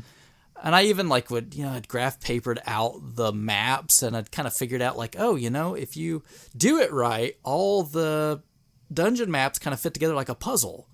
And which, later on you figure out that basically the dungeon maps are just like the overworld map. It's one big thing. It's just they're separated up into rooms. But I'd spent so much time with this game that to me it was like going back to an old friend. It wasn't very difficult. I mean, I really kind of still remembered most everything that was there and where to find stuff and what the order was. But I still just had a lot of fun with it. To me, it was just like a trip back. So I don't know. I really enjoyed it. Yeah. Same for me. I mean, very, very similar. I probably didn't get this game until a little later on. But and I'm pretty sure I probably bought it at a flea market. But I had played it a lot. And I had borrowed it from my friend whose dad owned a video store. My copy of Zelda 2 actually has the video store name etched on it. So it was their copy. I think it was after they closed the store down. But the game and what I remember in growing up is you mentioned the commercials. There was this really wacky one that you definitely need to check out on YouTube. It's like this guy, levers, pea hats, and it's just this guy in kind of an insane asylum, like running around. It's like black and white, and it gives you no idea of what the game is about. Nope. It's the most bizarre form of advertising. It's just wacky, and they're hoping you're going to buy this game off of it. But one of the things that I remember a lot about this game, and you guys mentioned about how kind of aggravating it is, and finding things, knowing which walls to bomb. This was, and I think Duke, you can probably vouch for this. This was like playground talk for us. Oh yeah. I mean, this is what you did at recess every day. You got with your other geeky friends and you talked about Legend of Zelda, or you got a note passed to you in the middle of school. Like this guy's like, I found the red ring, tonight, here's where it was, and it was exciting because you worked with other people, in solving this huge puzzle, if you will. And that was something that was really special, and it was a really special part of my childhood. And I'm sure other people our age probably have very similar memories of that. And that's what made it cool. It's hard to replicate now, and that's one of the things that in choosing this game that I really didn't think about. And people playing it. This is a game that's really not meant to be played in a month. Let me help you out. It's the Pokemon Go of its time. It got people socially engaged. Yeah, that's true. That's a good point. I mean, maybe not to the extent because not everyone now has cell phones. Not everyone then had Nintendos, but a lot of your friends probably did. If you were friends with people, they probably owned a Nintendo, Except for that one people poor like guy us that had the Sega Master System. Yeah. Nobody hung out with Sega Master System guy. He ate lunch alone. But that's sort of the difference in understanding that, and I bring that up not only to kind of let people know what it was like when we were growing up when this game came out and how cool that experience was, but to kind of help myself understand why maybe some people might not have enjoyed this game as much as I do. It kind of helps me understand it, if that makes sense. I think I felt a lot like I think about movies, right? Because most people don't go back and watch movies older than they are. Mm-hmm. That's just not usually a thing unless you're a film buff. Yeah. And I think it's like this too, right? It's kind of hard. Like if I went back and watched some film from the 60s, I wasn't there. I don't know what the societal feeling was at the time this was going on. So I'm going to miss something that was kind of probably integral to what the film is. And I think it's probably similar stuff, right? It's just you can't always replicate everything that went with the experience. Mm-hmm. Yeah, and it's my wife and I, one of the films we watched in podcasting was the Blair Witch Project. We talked about like the 90s and like what the state of the internet was at that time and how it was like chat rooms and not social media and how that like really affected that experience. Yeah, and you were dead on when you were talking about that because I do remember people talking about like, oh, is it real? Is it a real thing? Yeah. And so I think it's one of those things, again, it's similar to that in that, that's a piece of history and a piece of time that you can't replicate. And there were a lot of people in this playthrough. I mean, Floyd, you weren't the only one. There were a lot of people that were very aggravated with this playthrough. Yeah, I think because Pam was. Chris said that this is not a game that you try to contain into a month. Right. And I think you put that so well. Yeah. Because putting that time limit on a game like this, which is so so focused on having you discover things on your own or sort of through that social connection of talking to people and saying like, hey, I found this thing the other night, and to really condense it into a month kind of feels like work. Yes, and I see that if you let it just have like a natural sort of timeline, like if it took you 2 months, it takes you 2 months, whatever. That's how long it took you. I think it'd be a lot of a more positive experience. Yeah. No, I completely agree. I mean, it's and by the way, I'm the one that said that about the month. I'm not going to let Duke take credit for. I was going to say I don't remember saying that. Oh, okay, sorry. Sure. But yeah, I mean, I completely agree. I mean, I kind of, it's funny, you pick something sometimes, for these playthroughs and you think it's going to be an overall like awesome positive experience, and you just don't, you don't take things in consideration. Sometimes something you really love, doesn't always, convey itself the same way to someone else. Mm-hmm. And you guys never picked Dark Souls. That's the problem. Yeah, because we would have to play that for like 6 months. What the hell? I could beat that game in a number of hours. But I can totally get where you're coming from. Like, to me, going through Zelda this month wasn't work because in a couple nights, I had all of it, both quests done. But I know it like the back of my hand. I can't imagine what it was like for you guys. Yeah. Yeah, mm-hmm. I didn't consider it work, but I did, like I said earlier, I played it like a checklist, and I beat it in 2 or 3 nights, but I was using save states, and I was going through dungeons where, like, if I took one hit, I would revert to a save. Like, I could not play without having the projectile sword, the power sword. Really? Yeah, no, I was just like perfectionist, like almost like. So like every run had to be a flawless run. Yeah, pretty much. Like I don't think I died or continued like in this game at all because I was save stating the whole time. Yeah, but that takes away from it and becomes a totally different experience. Yeah, exactly. And like I said earlier, you can apply everything I said about Link to the Past and Wind Waker that way. And I was thinking about this today.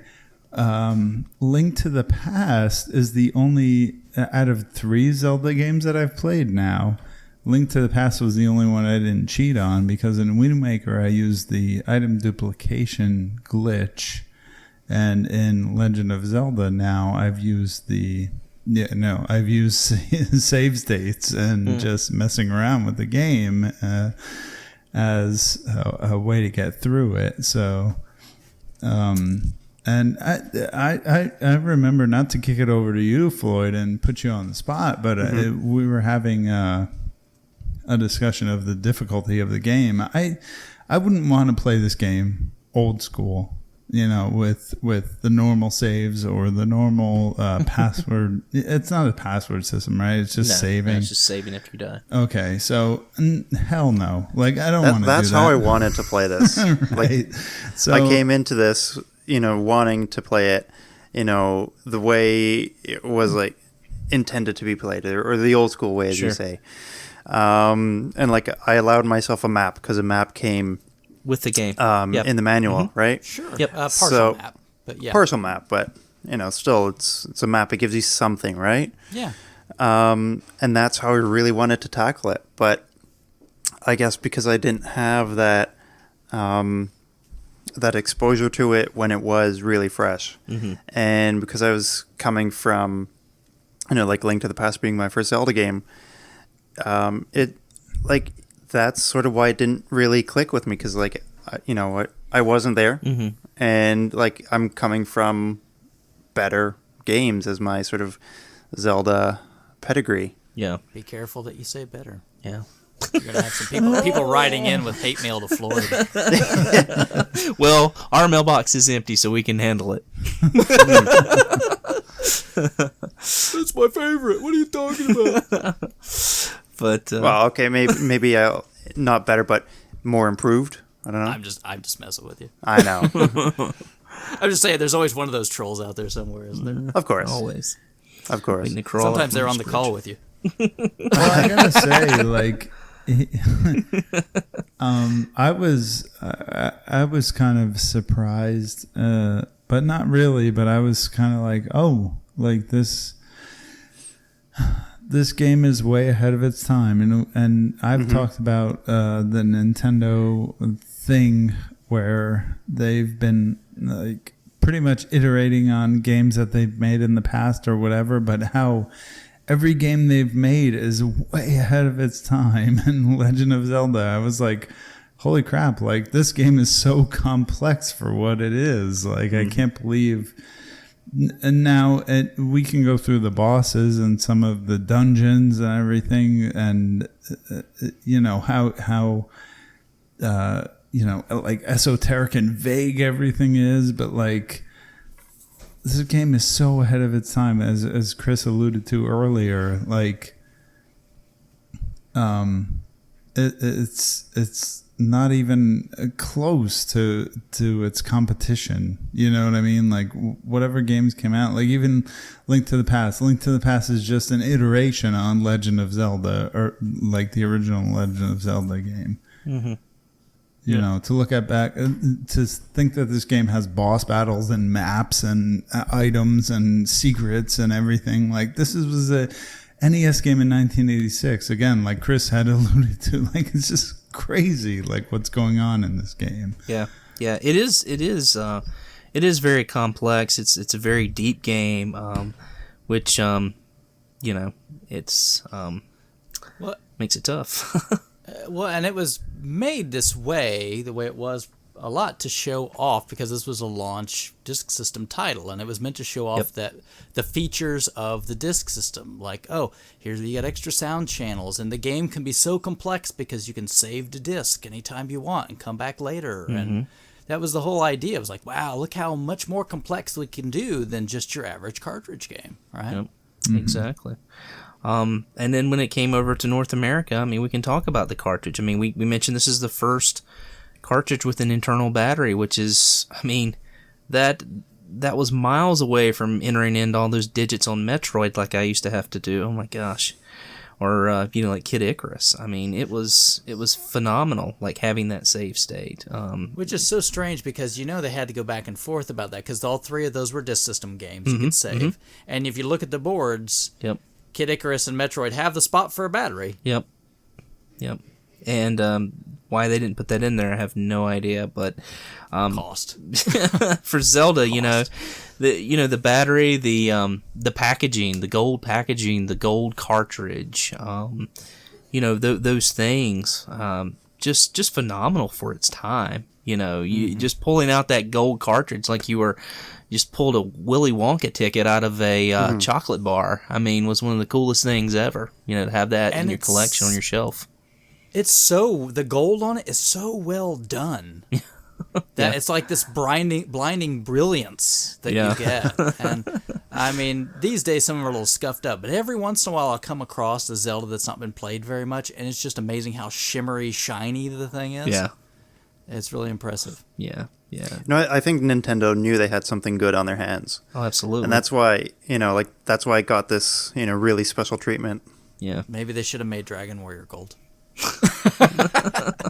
Right on. Maybe more people would have bought it. Before we get into the gameplay, I do want to talk, since we're kind of waxing nostalgia a little bit, I do want to talk about the manual a little bit. We had a story from Jerry Greenwood, one of our members who plays a lot of our games and always offers a lot of great feedback on our thread at RFGeration. And he was talking about his experience of like how he just vividly remembers driving to his grandmother's house and just always having this manual in the back seat and flipping through it. And he was posting, some pictures on there and talking about like how you don't really, everything's sort of on the same scale as you're fighting like Dark Nuts and things like that, Nocturocks. And if you look in the manual and you're leafing through it in the photos and everything, you're kind of like this really small guy as compared to these things that are like kind of giant. And so the manual was sort of a motivator to like really get your imagination in gear as you were playing this game. And Chris, I don't know about you, man, but I wore my manual out for this game. I flipped through that thing so many times. I can name all the enemies. I mean, it's one of the few games I can say that you can point to something and, Sean was like, yeah, you go up a few screens. I'm like, well, it's either Octorocks or it's Tic Tacs, but I'm pretty sure he's talking about Octorocks. I mean, you know all the names of all these enemies. Or Moblins. It could have been a Moblin. Moblins, those are to the left. Or to the right. Yep, you do run those fairly quickly. If you get... Yeah, I mean, that's it. You had the manual with his beautiful artwork, which later on, I mean, now I find that came from the Disk System manual. But, I mean, it's beautiful Japanese hand-drawn art. And at the time, Nintendo Power covered, of course, this a lot. And you could mail away to Nintendo, and they sold 2 books, How to Win at Super Mario Brothers and Legend of Zelda Tips and Tricks. Yep. And I bought both of those books, still got them. And think of it as the game facts of the day. I mean, you got it, and it had everything you needed. Maps, hand-drawn maps of everything, and all the secrets and all the stuff. Yep. But even outside of that, in the box you got this little map and tip thing, but it was sealed, and it's like, only open it if you really need this. And you're like, do I really open it, or do I break the seal? And of course, I mean, you do that, but and then you open it up, and it's a partial map, and there's like some tips, and they just really went. And of course, they had the Nintendo Player's Guide, which was out at the time, which also has a little Zelda section in it. Yep. That kind of that came with my system, so I got to look over that. Yep, very familiar with that. It's one of my favorite books. I've got 2 of them, and I love leafing through that thing still to this day from time to time. Yep. But yeah, it was so much better than what anything else you got it today. And I've heard some complaints from some people. They say, well, there's no story to this. Like you're kind of thrown in the middle of it. There's a cave there. Read it. It opens up, you grab a sword. No, there's a huge story behind this game, and I'm sure it's a story a lot of people don't know. But it's in the manual. That's where the story is, and it's several pages long. Some nice hand-drawn artwork. I mean, that manual was, one of the coolest things about my childhood, even compared to the game. I mean, just having that was very special, and Nintendo did a fantastic job with it. And back in the day, I mean, you'd rent games, and if the place you rented from didn't give you a manual or at least a photocopy of the manual, there's some games you'd be screwed playing. Yeah, absolutely. You just wouldn't know what to do. And not like these days where there's tutorials for everything, but right. Yeah, I mean, that's it. It's to miss out. I can't imagine if somebody like probably rented this game back in the day and didn't have the manual, they probably would have missed out. Or you guys, I would be curious. I mean, having played it, did either of you look at the manual at all? No. Oh, no. I don't have one, so yeah, no. So no. Okay. Oh, that's a shame. Yeah, you should check it out. There's some, there's some PDFs online. You should definitely check it out. I mean, again, it's not going to be that kind of thing where, growing up and seeing it, growing up and seeing it, being something so special from back in the day. It's not going to be that kind of thing, but you'll kind of have a better idea of kind of what we're talking about. And I think it's worth a view and reading the story and getting an idea of how it all kind of started. Not just it just kind of started in going into a cave and picking up a sword and being told to go look for some Triforce and maybe stumble on a princess to save. Which is the feel of the game if you don't have the manual, I think. Which is, I mean, you guys having played some of the later titles. You kind of already know the gist, though, right? Oh, Ganon or / Ganondorf, whoever's the bad guy this time around, got the Triforce, that whole spiel, right? Mm-hmm. Yeah. Except there's only 2 Triforce in this one instead of the third. Mm-hmm. That comes in Zelda 2. Yep. And you're trying to put back together one of the Triforce. Yep. And that's what the 8 pieces are. So Zelda's Triforce, right? She's broken it up to keep it out of Ganon's hand or whatever. Mm-hmm. Yep. So, let's see. We were talking about the game and the box art and stuff. Let's move to the difficulty. How did you guys? We talked a little bit about. It's tough. I know Floyd, you had a tough go with the game. But I just wanted to talk about, is it a fair challenge and kind of what you guys thought about that. I'd say it's a fair challenge. I mean, it's one of those things that, like, if you keep at it, eventually you will, you'll beat it in the end. If you kind of keep going at it, keep trying. Yeah. It's totally doable. Yeah. I don't think it's a very hard game. I think it's a very it's a hard game to play in a month, as we mentioned before. But I think it's a very secretive game, as well, and so that makes it kind of tough. Finding these different secrets, locating these things on this world map. It's fairly extensive, to be somewhat of an open world game. It's fairly extensive, so that does make it tough. Floyd, did you die a lot? I did. And I think a lot of that came to, like, just one being used to, like, 8-directional movement for controls. Yeah. And at least to me, it felt that the original Zelda is a lot more confined. Like, the rooms feel a lot smaller than Link to the Past. Mm-hmm. And I'm sure a lot of them are, but, like, everything felt just, like, tighter. Yeah, I'd agree with that. I mean, everything's got to squeeze on a screen. That's all you got. Right. Mm-hmm. Yeah. Some rooms with multiple enemies in it are just like some of those rooms, like going to get the flute in the 5th dungeon with all the dark nuts. I mean, that to me, that was like the bane of my childhood. Like, I still remember that 5th dungeon and trying to get the flute. I mean, that, and when I play it now, it's not hard. I mean, I can do it really easily. And something that Pam brought up, and I wanted to read her quote because I really liked it. It was on the thread. She said that one thing I don't like, which isn't Zelda specific, rather a complaint I have about a lot of retro games, is all the secrets. I think secrets can be well done, but imagining playing this in the 80s, trying to blow up random walls and somehow finding out you need to burn the 5th bush from the right with a candle just seems ridiculous. I looked up a walkthrough and picked up extra heart containers and the blue ring. With those things, the dungeons have not been very difficult. However, without them, I would have probably been quite tough. The idea of completely missing upgrades and items because they're very difficult to find bothers me. And I think she's got a point.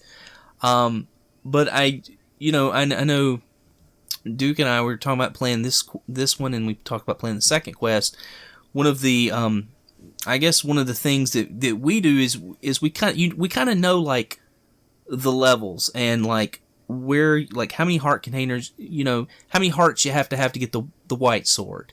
We know how to find, the secrets and the coins to upgrade really quick to get the blue ring, even before we go in the first dungeon. And so that makes it does make it a lot easier of a game when you can find these things early in these secrets. And having said that, I mean, that's something that's developed over time. I mean, it took us months and months as kids to beat this game. Well, I think that's probably the important point to keep in mind. I mean, these are these days, I'm going to bet Pam or some of you guys probably have like 1 million Steam games sitting in your library that anytime you want to just go move on to something else, you can. At this time, no, that was it. You had this game, and you were going to own it, and you weren't going to get another one until like maybe months from now when the next holiday rolled around or something. And so you wanted something not like Jaws, which you'd be over with in a minute, and you'd be like, crap, now what do? I guess I have to go outside. Yeah. You would want something that was... the sun! Yeah, I mean, you'd want something that was really, really long, that you could play a lot, because you got your money's worth out of it, and you knew you weren't getting anything else. Yeah. So it's not like it is these days where you just go like, man, let me churn and burn this new game because I've got like 16 million more on my backlog. Yeah. It just wasn't like that. No, that's totally fair. I even remember when I was a kid with an NES and I had, oh my God, we've talked about it before. Even Chris, when I was on your show about Athena. What a horrible game that was. But like, that's an awful game. I had Super Mario Brothers and Athena. Like those were the games I had to play. So you played the out of Athena, didn't you? Exactly. That's right, you did. And you loved it. It wasn't like, Legend of Zelda isn't, quenching my thirst within 30 seconds. Let me look up a walkthrough. I'm totally with you. It was not like that at all. I'm playing Athena. I'm going to beat people up with a big golf club. Yeah, it's not great. But when that's what you had, you enjoyed it, and you made the most out of it. Yeah. Exactly. Yeah. I still want to beat Athena. Oh, community playthrough. Athena. Oh man, I might have to save state that one. Well, we'll do that one right after the Fact Santa do playthrough. But one thing I liked about this game, and I did want to mention really quick, is that I feel like the NPCs are really helpful in this game. They're not as vague as the ones in Simon's Quest, if I can say that, but they do tend to be kind of helpful. They're a little cryptic sometimes, but you can actually pay for information, which is very helpful. So when they're not speaking Japanese, that's true. That's true. I'm glad I remembered everything because I would have been screwed. That's true. Floyd, you mentioned something about the difficulty in the game, and I know some other people did about, and I just wanted to talk about like some people mentioned it was sort of a gradual difficulty, and some people say it's sort of like a large spike at some point in the game. Did you kind of run across that, or did you think it was, fairly even kill? It's a pretty gradual difficulty curve, except with the exception of a few rooms, like you mentioned the Dark Nut rooms. But other than that, it's pretty gradual, and it's sort of like you get better as the game goes on, so it doesn't feel like it's getting significantly harder. It is noticeably more difficult the further you go, but it's not like you don't get to a point where it's just like impossible. Yeah. The from what I remember from the game, the 5th and 6th dungeons are where the difficulty sort of peaks there pretty hard. But it then after like the 6th dungeon, because I think, and correct me if I'm wrong, Chris, but the 6th dungeon's where the Wizrobes appear. Oh, Wizrobes. Yeah. Oh, like the whole stinking thing. It's just Wizrobes. Yeah. Yeah, they're the worst. Yeah. But after that, it sort of drops again. Like it dips again until you get to Death Mountain. Yeah. So it's a really kind of kind of a wave almost that you have to kind of get through. But then the difficulty after that 6th dungeon kind of drops again, and you get 2 more dungeons, and then of course the final dungeon is not insanely difficult to play and get through, but very confusing as far as being able to navigate it. It took me a long time to learn that dungeon and know where to go. I think the interesting thing to me, at least, especially this, I've played it so dang much, is how you don't really have to do a lot of the stuff in the game. Mm-hmm. I mean, it's not essential to find all the items at all. I mean, you don't need the wand at all. You don't need the Bible at all. The red candle. You don't need the red candle at all. And you don't need the magic key at all. Yeah, so, I used with the walkthrough that I used was the same one I used from Link to the Past, which was zeldadungeon.net. And when I got to the final dungeon, it said, "Don't be intimidated by the map here. You won't be going through most of it." Mm-hmm. Yeah, because it's designed to be like this horrible maze that you have to try to figure out. But once you know where to go, it's exactly. Yeah, it is a horrible maze. It is. Yeah, it'll make you pull your hair out for sure. See, I wanted to maybe just kind of move on to the music and the sound. As Sean mentioned, Koji Kondo did the music for this game. I can't think of any sound that's more iconic than that opening waterfall sequence, in Zelda, and that music and that scrolling screen, from the beginning. Mm-hmm. The only other one would be da-da-da-da-da-da. I mean, that's it, right? And he wrote both those things. So. Even not being a huge fan, I can totally agree with you.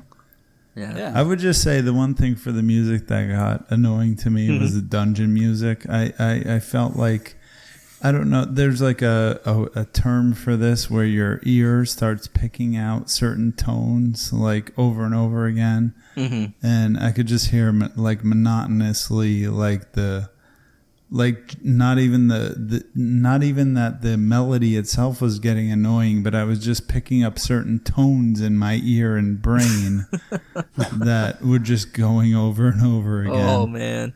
But I will say, again, I said it earlier, Koji Kondo is freaking god as far as early video game composition, and that overworld theme is just legendary. But yeah, the dungeon theme started to get to me, and that's my only major criticism of the music. Yeah, I could definitely see that. It is one of the more repetitive things. It's more frantic and sort of droning on and on. But I mean, I don't know. I mean, maybe that's a part of it. Maybe it is supposed to kind of aggravate you, as far as. It being a fairly difficult game, and the dungeons are sort of the place where you're going to go get the Triforce and the more menacing places on the map, and so I think the music in there is adequate, but I can clearly understand your complaints on that. So, how about you, Floyd? Any thoughts on the music? Like dungeon music, since we're kind of talking about that now, I think it's appropriate. But I do have to agree with both of you. Yeah. But I get Zelda is just so legendary, I guess, pun intended. It's just it's a very important game in an important series in the history of games, and so of course it's going to have amazing music. I think it would be totally different and probably not as good if the music wasn't as memorable and as epic. Yep. I guess I didn't want to go talking about too many of the bosses. I mean, they're kind of standard fare, especially when you get used to playing the game. Do you guys have any more thoughts on the game before Duke and I talk about the second quest? Is there anything that you guys wanted to talk about? No, the one thing I kind of noticed as I was playing it was even like, again, when you're playing a game with a walkthrough for a game that's 30 years old, like, you know, even though the person writing the walkthrough will say, I don't know why they did this, but like some of the later bosses were just iterations of like the first dungeon boss where you only have to hit him like twice and he's done. Like the difficulty spikes on the bosses were very erratic. And again, you guys know the names of everything better than I do, but that like one dragon that just shoots like a 3-way spread shot at you, and it's like, Are you talking just about have to Aquamentus? Aquamentus, yes. Yeah, I guess. And it's just like the boss at the end of the first dungeon. Yep. Yeah, but he's at the end of the first, but then he's at the end of like the 8th or whatever, and it's like you just have to hit him twice and it's over. And it's right. Why did they just stick him in at the end of, like near the end of the game? Yeah, but no, that's I thought it was kind of cool having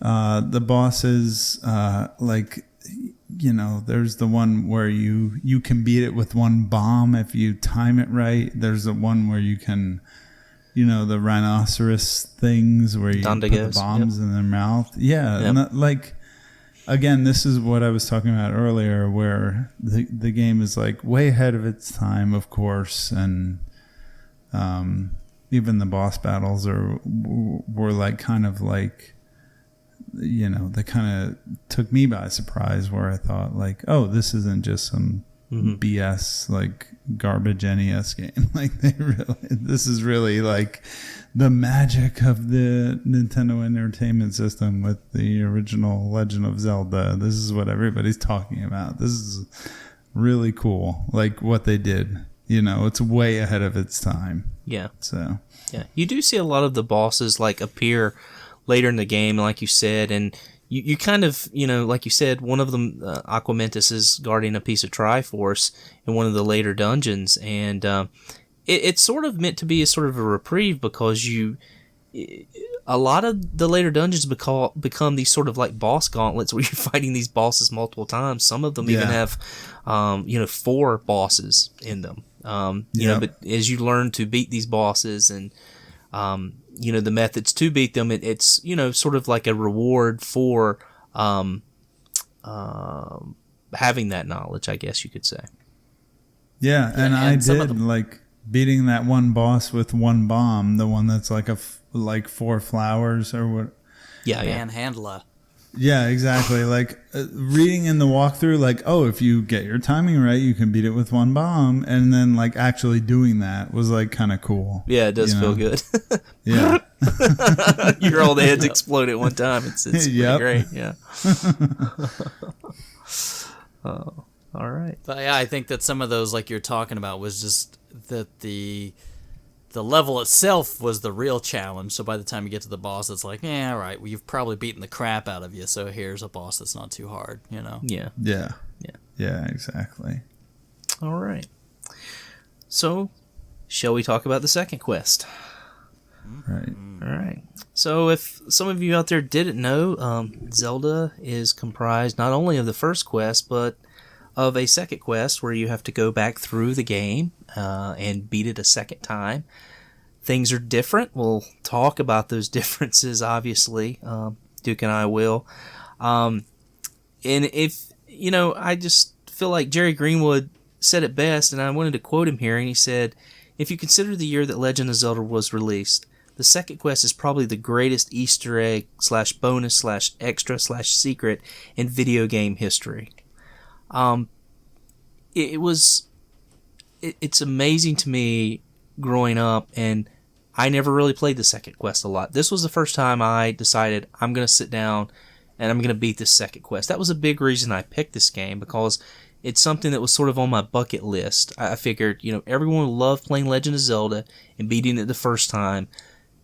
To me, that's like riding a bike. You know, I can, you know, it's super easy for me because I remember these things so well. But the second quest is something that I've never sat down and played and never really put a great effort into doing. Now, Duke, have you?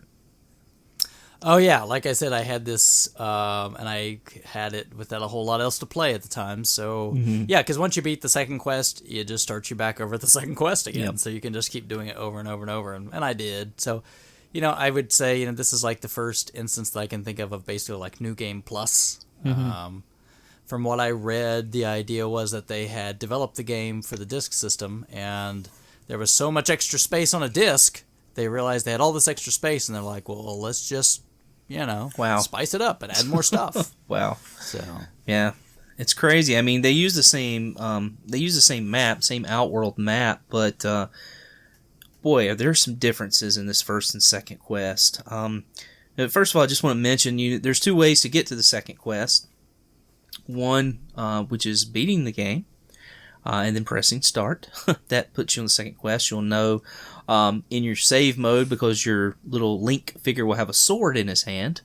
And then the second way is a way I'm sure we all found out about through Nintendo Power, or just by pure dumb luck, was using the name Zelda as your username, and that takes you automatically to the second quest.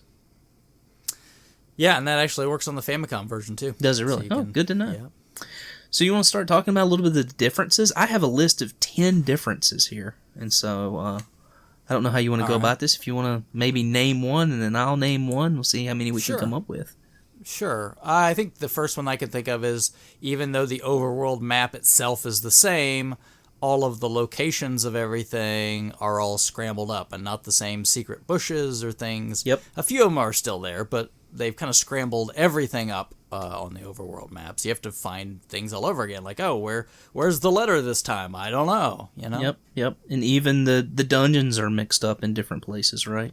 They're not in the same place. Overworld heart containers, you got to find where they're at now, and Magic sword, everything's in a different place. Yep. Yeah, so it totally makes you explore the world again. Yep. The second one I had was that dungeons are entirely restructured. So they are completely changed. I mean, they're not the same shape as they were before. And I don't know, maybe some people don't know this, but it's not in order, but the dungeons, at least 5 of the dungeons spell out the name Zelda. Mm-hmm. So that's true. It's really kind of a neat kind of little touch, kind of a little Easter egg in there. But dungeons completely different and restructured. Yeah, kind of talking about secrets too, is that something you have to learn on the second quest is that the flute is used on some overworld and other screens to activate secrets, which was not at all that way in the first quest. That's right. You can actually blow on the flute, and instead of the tornado that comes to like sweep you up, stairs will appear. And so you can go down those and find secrets. And so it's just a new, I don't know, just a new method to, instead of just burning bushes and pushing rocks and things like that, to find secrets in the game. Mm-hmm. One of the things you'll notice that the dungeon enemies are tougher. A lot of them are. The first quest, enemies, later enemies appear earlier, like Dark Knots appear, I think, on level 2. And then your skeletons actually throw swords. They don't just walk around. And your ropes, I think, they're glowing. I don't know if they do anything different. I think they may be a little faster, a little quicker. They flicker. Yeah, right? Yeah, so they flicker and they're a lot quicker on this. All right. Obviously, the order of the items that you find in the dungeons is totally scrambled around. So you find the flute, I think, in the second dungeon. You do, yep. So the order in which the items appear have been totally rearranged, and that, of course, reflects on how you need to approach to find some of the dungeons later. Yep. Something else I had down was that Triforce pieces are not always located in the next room after the final boss. Sometimes you have to keep battling and go through rooms. Sometimes you have to even go through secret rooms. So it's a little bit different. I mean, it's a lot different. You're not just going to waltz into the room and pick up the Triforce after that last boss. You may still have a little bit more fighting left to go. So, yeah, and in the second quest, instead of just being able to blow up walls in the dungeons. Some of them you can just push your way right through. Yep. So they're just secret walls you can walk through. Yep. And some of them are used to get to items that might even be after the Triforce piece. That's true. Yep. And just to mention that and to add on to that, there's trapdoors too, which leads you to have to backtrack. Some doors will shut, and there's nothing to push. In the first quest, you could either push something or you could kill all the enemies and go to that room again. No, you're sealed off. You can't go back. And the same thing with the secret walls, the ones that you can just walk through. Sometimes you can't go the opposite way through those. So, yep. In this one, the order of dungeons is much more open than the first one. And in the fact that you can go to like level 7 in some of these, like really early. So, if you wanted to go after the magic key, you can do it fairly early instead of having to go through some of the other things. So, the order which you go through things is a lot more open. Yep. You no longer have the correct amount of keys for each dungeon. So some dungeons, especially the earlier ones, you can leave with a surplus of keys. Usually in the first round, in the first quest, you would have, you always had the right amount of keys for each dungeon, right? With the second quest, not so much. You get more keys in some dungeons. You don't have enough in other dungeons. But one thing to report that I can report is I actually never had to buy any keys with this second quest. You can actually make it through without buying keys. Someone said, I can't remember who it was in chat, that, well, that's why they have keys in this game. That's why they sell them, because you have to have them in the second quest. It's not true. Not true. You don't have to. They're there, but they're a lot harder to find, a lot harder to get to. Or if you know where to go, you can get the magic key really early. Yep. And then not worry about keys at all. Yep. All right. I would piggyback on that and say that in the dungeons, they're mean in that they give you some doors that require keys that there's nothing good behind it. Yep. You just wasted a key. Yep. They're really mean. And then I will point out also with that, just in the meanness of the second quest, Dungeon 7 as a specific headache.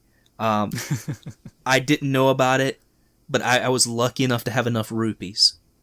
There are 2 rooms in Dungeon 7, and Sean and Floyd, when you hear this, you're going to be like, wow, this is just a total like F you to the gamers. Yep. There's 2 rooms that you walk in, and the old man appears, and the doors are locked. You have 2 choices. You could pay 100 rupees, or you lose a heart container. Lose a heart container. What? And there's 2 rooms in the same dungeon. Yeah. You have to give up a heart money container. or your life is what he says. Money or your life. Yep. That's right. That's brutal. It's very mean. Dude, it's brutal. Very mean. It is so brutal. Luckily, I think one time I had like the second time I did it the first time, I was like, wow, I'm glad I had that. And then I walked into like 2 rooms later and I'm like, holy crap, are you kidding me? You gotta be kidding. And I wasn't using a walkthrough, but after that second room, I'm like, my God, I can't do this again. I gotta look at a dungeon map for this, just to make sure I don't walk into it again. But yeah, it happens twice. And I think I had like 102 hearts. Or 102 rupees when I walked into that second room. So barely always carry by. at least 100 rupees with you. Yeah. Do you have anything else? I've got one more thing. That's quite a bit, though. I can't think of any more offhand. So go for it. All right. The other one is there are new movable block formations. So there's new block formations in the rooms, and there's blocks that can be moved that you've never had to like move before, and you could have a room with like 20 plus blocks in it, and then one will move, and it's just random. It's just and I thought of one more. Okay. The little statues that you usually just see in the first room are now in other rooms, and they'll shoot at you. Yes. And sometimes there are like 4 in the corners, plus a lot of other. Those are in the second quest, the first quest as well. Because you get the rooms with the guys that throw the little boomerangs and stuff in the beginning, right? And they have the little statues in the corner. There's ones that shoot at you? Yeah. I don't remember. Yeah, I think that's in the first quest, too. Because you have to go get... Because I know the room that you get the magical boomerang in the first quest. you have to run in that room while they're throwing boomerangs around and they're firing bullets at you. Because I remember I would just use my sword and just like throw it into the room and back, and you can go back into the doorway and just kind of hide, and nothing can hit you if you don't go far enough. If so, then they do it a whole lot more in the second quest. They do. Oh, and multiple bosses in the same room. Right? You'd run into those 3 Dodongo rooms. Uh-huh. And you're like, I hope you have bombs. Yep. Damn. Yeah, there's several of those. Yeah. Gosh. Yeah, a lot of Dodongos in the second quest. Lots of them. So you better buy those bomb upgrades or you're in trouble.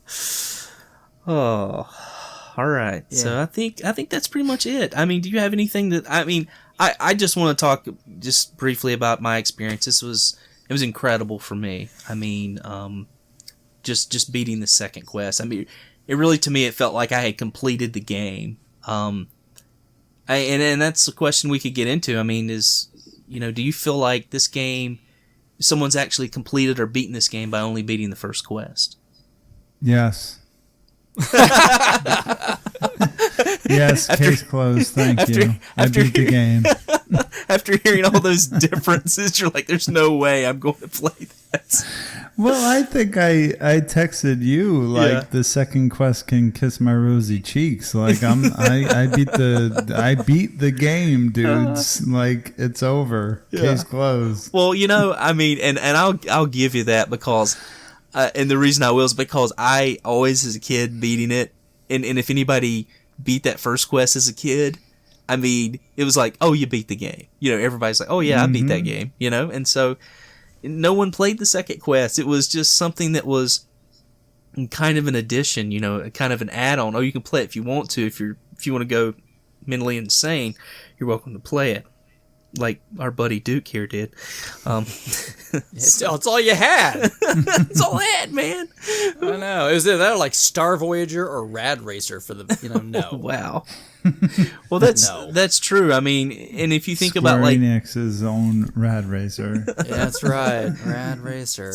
And once you can beat Rad Racer, what are you gonna do with it? But I mean, and even we've discussed this before, I think, but just in terms of inflation and money, we were still paying $60 a game back then for games. It wasn't. Oh yeah. They were the same price as they are now, and that's one of the things that's so daunting. It just makes you shake your head, and that's why, kids didn't have a lot of games. If your friends had a lot of games, they probably had a lot of money, and you were hanging out at their house a lot. Well, we're not even talking about Super Nintendo days when you'd have $90 cartridges. That's true. In 90s money. Yes. You know what I mean? Yep. That's true.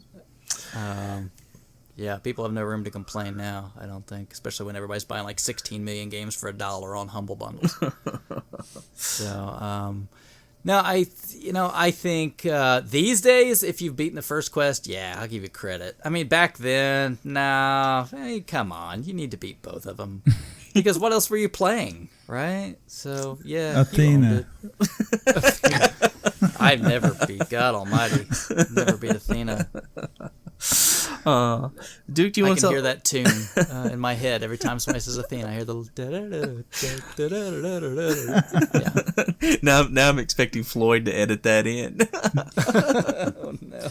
I'm sorry, Floyd. I'm sorry. The music, just so we can hear it. But I know you played on the Famicom. Are there any special differences besides the languages that you noted? Really, the only difference is the intro music has an extra sound channel. And I think it does sound better. The ending music is different. The book in the NES version is called the Bible in this one. Okay. Which makes sense because it has a freaking cross on it. It does. Hello. It's not just a book. It's a Bible. And there's a couple sound effect differences. So, like when you shoot your sword, it's a different sound. Oh, okay. And the bosses make a different sound. Huh. Other than that, it's the exact same game. Interesting. Except you have to load. There's loading times, Yep. All right. Let's talk a little bit about whether this game is an RPG. I know I mentioned it. I think Duke and I talked a little bit, and we're probably going to butt heads on this one. And Sean's saying no. All right, we'll let you go first. Why not an RPG? For me, Yeah. no, I because there's no leveling, and I talked about this when we played Link to the Past, and how the enemies are inconsequential unless you're grinding for rupees, grinding for bombs. You could just ignore them. Where in an RPG, it's mathematical. You have to beat so many enemies to gain XP and level up. There's no levels in this game. I don't consider it an RPG. I don't consider any of the Zelda games to be RPGs because of that. They don't have that, mathematical leveling system. Okay. I disagree to an extent. And this would be, I think, I understand what you're saying, and this is maybe comparing apples to oranges. I think it is a little bit mathematical, and it does have a leveling system. I think that each dungeon you get a heart container, and I feel like that's a leveling. Now, it doesn't have the sense in the classic RPG of, you kill so many enemies, you get so many stat points, and then that causes you to level. And I get that. It doesn't have that Dungeons and Dragons sort of element to it, where our RPGs mainly come from, that idea. But you do gain heart containers, which gives you more life and more health. You are able to upgrade certain pieces of equipment, namely your sword, which as you go through the game, the higher level your sword, the less hits things take. But you don't upgrade your sword. You get different swords. Yeah, well, what's the difference in upgrading and getting a different sword? There's a big difference. You're not upgrading it. You're getting a different sword. It's an item, not an upgrade. I mean, you wouldn't call Super Mario. You wouldn't call Super Mario Brothers an RPG because you get a flower and now you can shoot fireballs. It's an item, right? Oh, checkmate! Case closed. No, I mean, but it is. I mean, but it continually. You don't lose that. It's sort of like leveling up and getting stronger. As you get that, and things take less hits. I feel like it has a lot of RPG elements in it. And now, I think it could be argued either way. Yeah, I gotta jump in with you. Like, I'm sticking with what I said. Come on over here, Sean. No, I'm sticking with what I said, that it's not an RPG, but it's almost like Illusion of Gaia, which we played a couple months ago. Yeah. Like, there's elements there that level you up, like you're saying, like, yeah, you get that sword, then you get the Master Sword, then you get the whatever, Super Sword or whatever. The White Sword and the Master Sword, yeah. Exactly.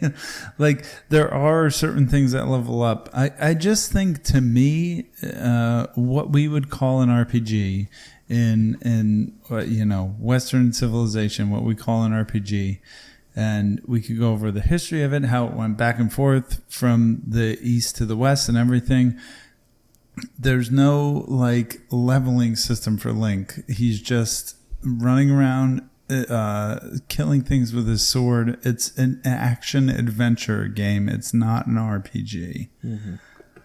So. I would say, even when you look at the NES, even a game like Rygar is more RPG-like than Zelda. Yeah. Because at least there's some sort of experience system to it. Right. Mm-hmm. You get more power, more enemies you kill. Yeah, so there's an experience system. And I'll have to say this. Nintendo itself calls this an adventure game. Yes. It's in the adventure Part series. Of the adventure series, yeah. I knew you were going to say that. Only because they didn't have an RPG series. They could have made whatever they wanted. Nobody Nintendo. knew what an RPG was back then. They didn't. Dragon Quest was a thing. Warrior, Wizardry was a thing. Yeah. Listen, I got to tell you, when I was playing Dragon Warrior 1 that I got with my Nintendo Power subscription, I did not know that was an RPG or what that was. Sure, at the time, what that meant. You know what I mean? When I was a 10-year-old kid or whatever. So, yeah, but now looking at it, I don't think Zelda is a RPG series. It's an action adventure. Yeah, totally not an RPG. Yeah. Agree to disagree. Floyd? It's always been an adventure game or an action game for me.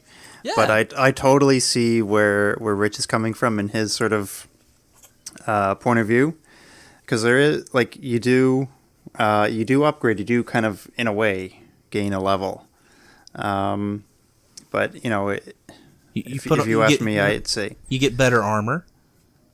Yeah, like you do upgrade your character, and that is You don't a upgrade, key. you get items. Which upgrade You get you. items that which No. exactly. Oh, damn. The Fire Flower is not an RGB element. RPG, it's an item that you get. That you can Doesn't make lose. it Yeah. That doesn't make it a... You can lose your shield because a like eats it. Does that mean it's not an RPG now? But it's not an upgrade. It doesn't affect item. how Yo, that how cost much me a damage lot you of give or rupees. how much damage you take. It doesn't affect that in any way. It just blocks affects- things. It's an item. Yeah. But that affects damage. It's not an upgrade, it's an item. You don't like it because you can lose it, so now suddenly it's not an upgrade. It's not an upgrade. What is an upgrade? It only blocks like certain types of projectiles. That's not an upgrade. It makes your shield better. But it doesn't. You can't block Wizrobe bolts without it, But it doesn't improve your stats in any way. there is no stats. I would argue that they are, but they're just hidden in the game, in the code. I guess in a way your hearts are Where does stats, it right? come up with this stuff? Listeners, back me up here, please. Yeah. Just come to the RFGeration forums to argue this point and tell me how brilliant I am. I would say I that maybe. see where you're coming from, but Thanks, for me, Floyd. it's an action game. That's why you're my favorite. Maybe there's one stat, and that's your hearts, and that's about it.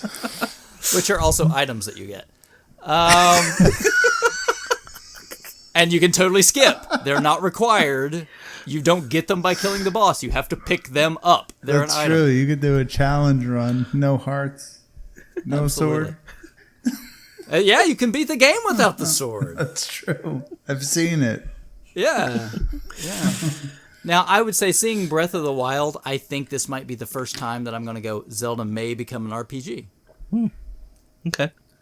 How many of you will be purchasing Breath of the Wild? I'm curious to hear Pre-ordered about it this. already. Yep. Wait, Wii what? U, baby. Yeah. Sean, I know you don't have a Wii U or...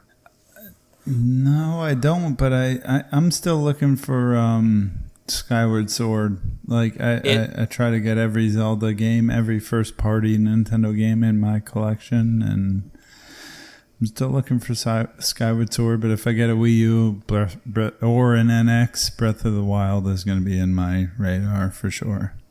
Skyward Sword, got it for $10 at a pawn Damn. shop about 2 Nice. weeks. About 2 weeks after it came out. Wow. And they had I believe they had a few copies of it because they were trying to get rid of those quick.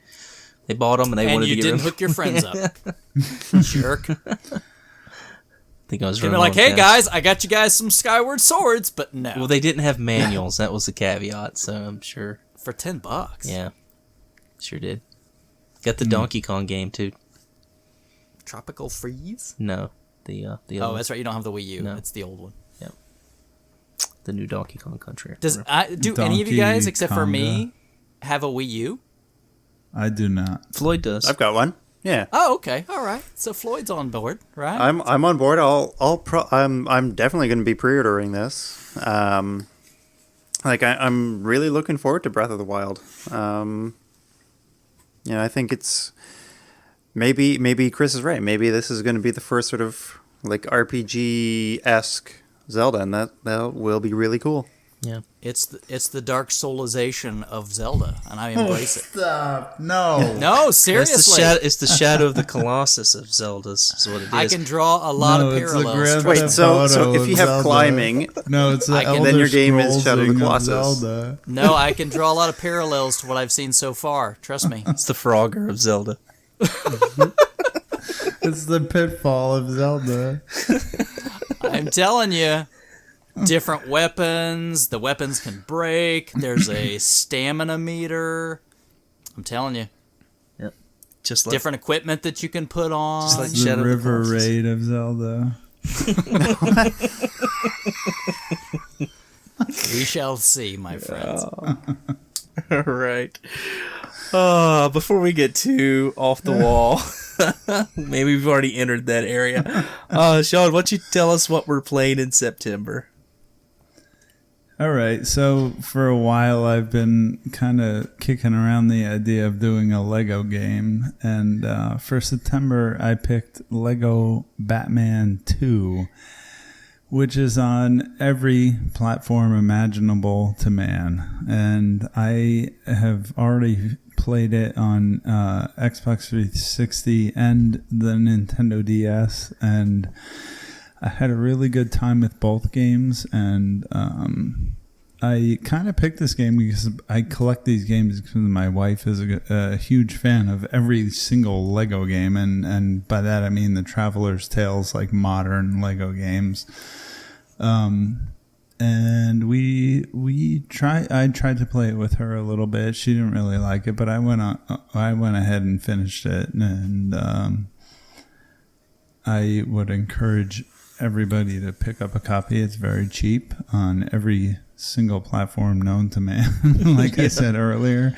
And it's cool because we're kind of I'm already discussing like the version differences with people on the forums at RFGeration.com as far as like this game has like kind of open world elements, and it has like all the DC universe superheroes in it, and it's a very interesting game, and it's very interesting that Traveler's Tales developed all these different versions for it.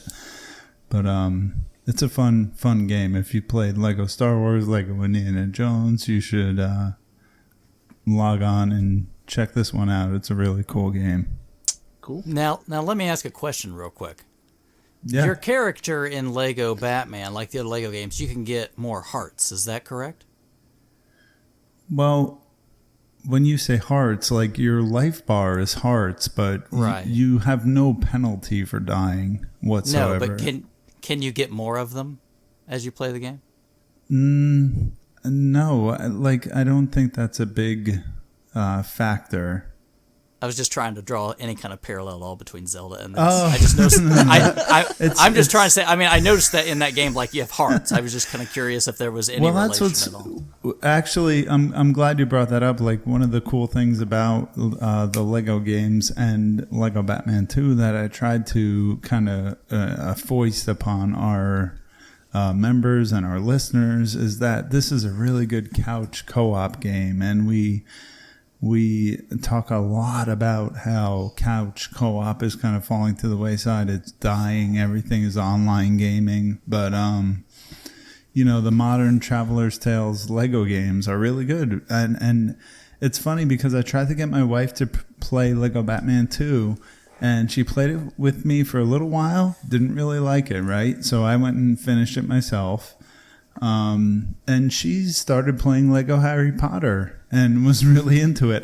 And I didn't really like that game, but I went in and she was playing it this evening, and I went in and just kind of jumped in with her and played it with her for a couple minutes. And it's an amazing, like, you can just jump in, jump out, like couch co-op kind of game. So if you're into that kind of stuff, and if you're the kind of person who's going to cry about how there's no couch co-op games out there, you're missing out if you're not playing these Traveler's Tales modern Lego games. So very check us out. Very cool. Looking forward to it. Looking forward to get started on that one. Well, thanks, guys. I appreciate it. Floyd, Sean, once again, appreciate it. Good show. And big thanks to Duke from the Collector Cast. If you want to plug your show, you're welcome to. Yeah, well, first off, I want to say thanks to all you guys very much for taking the time to have me on. It was very nice for you to invite me back. I'm sure I'm welcome here, and I really appreciate that. That does mean a lot. Absolutely. Enjoy listening to you guys every month, and playing and sneaking in when I can. But you guys, I give it to you. I don't know if I could I do our show. I don't know if I could do like a playthrough every month sort of thing like you guys do. So sometimes you're embracing games that are not in your wheelhouse at all, and you're doing it anyway and going with it. You're better sports than I would be.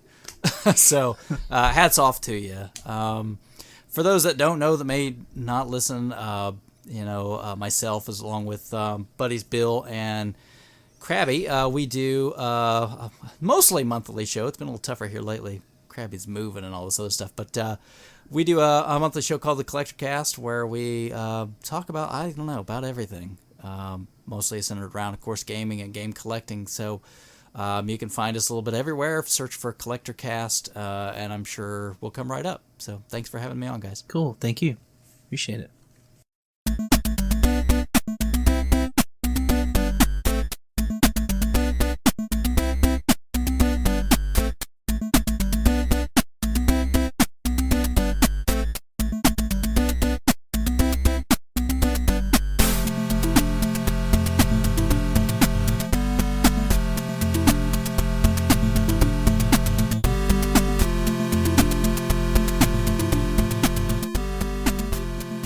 That'll wrap up another edition of the RF Generation PlayCast. Thanks again for listening, and an extra special thanks to Duke Togo for joining us, and also to everyone who participated in the playthrough and joined us on the forum at rfgeneration.com. Be sure to check out Duke Togo every month on the RF Generation Collector Cast. In September, I will be hosting Traveler's Tales Lego Batman 2, which is available on every platform known to man. Log on to rfgeneration.com to join the discussion about this open-world superhero adventure. Thank you as always for listening, and we'll see you next time on the RF Generation PlayCast.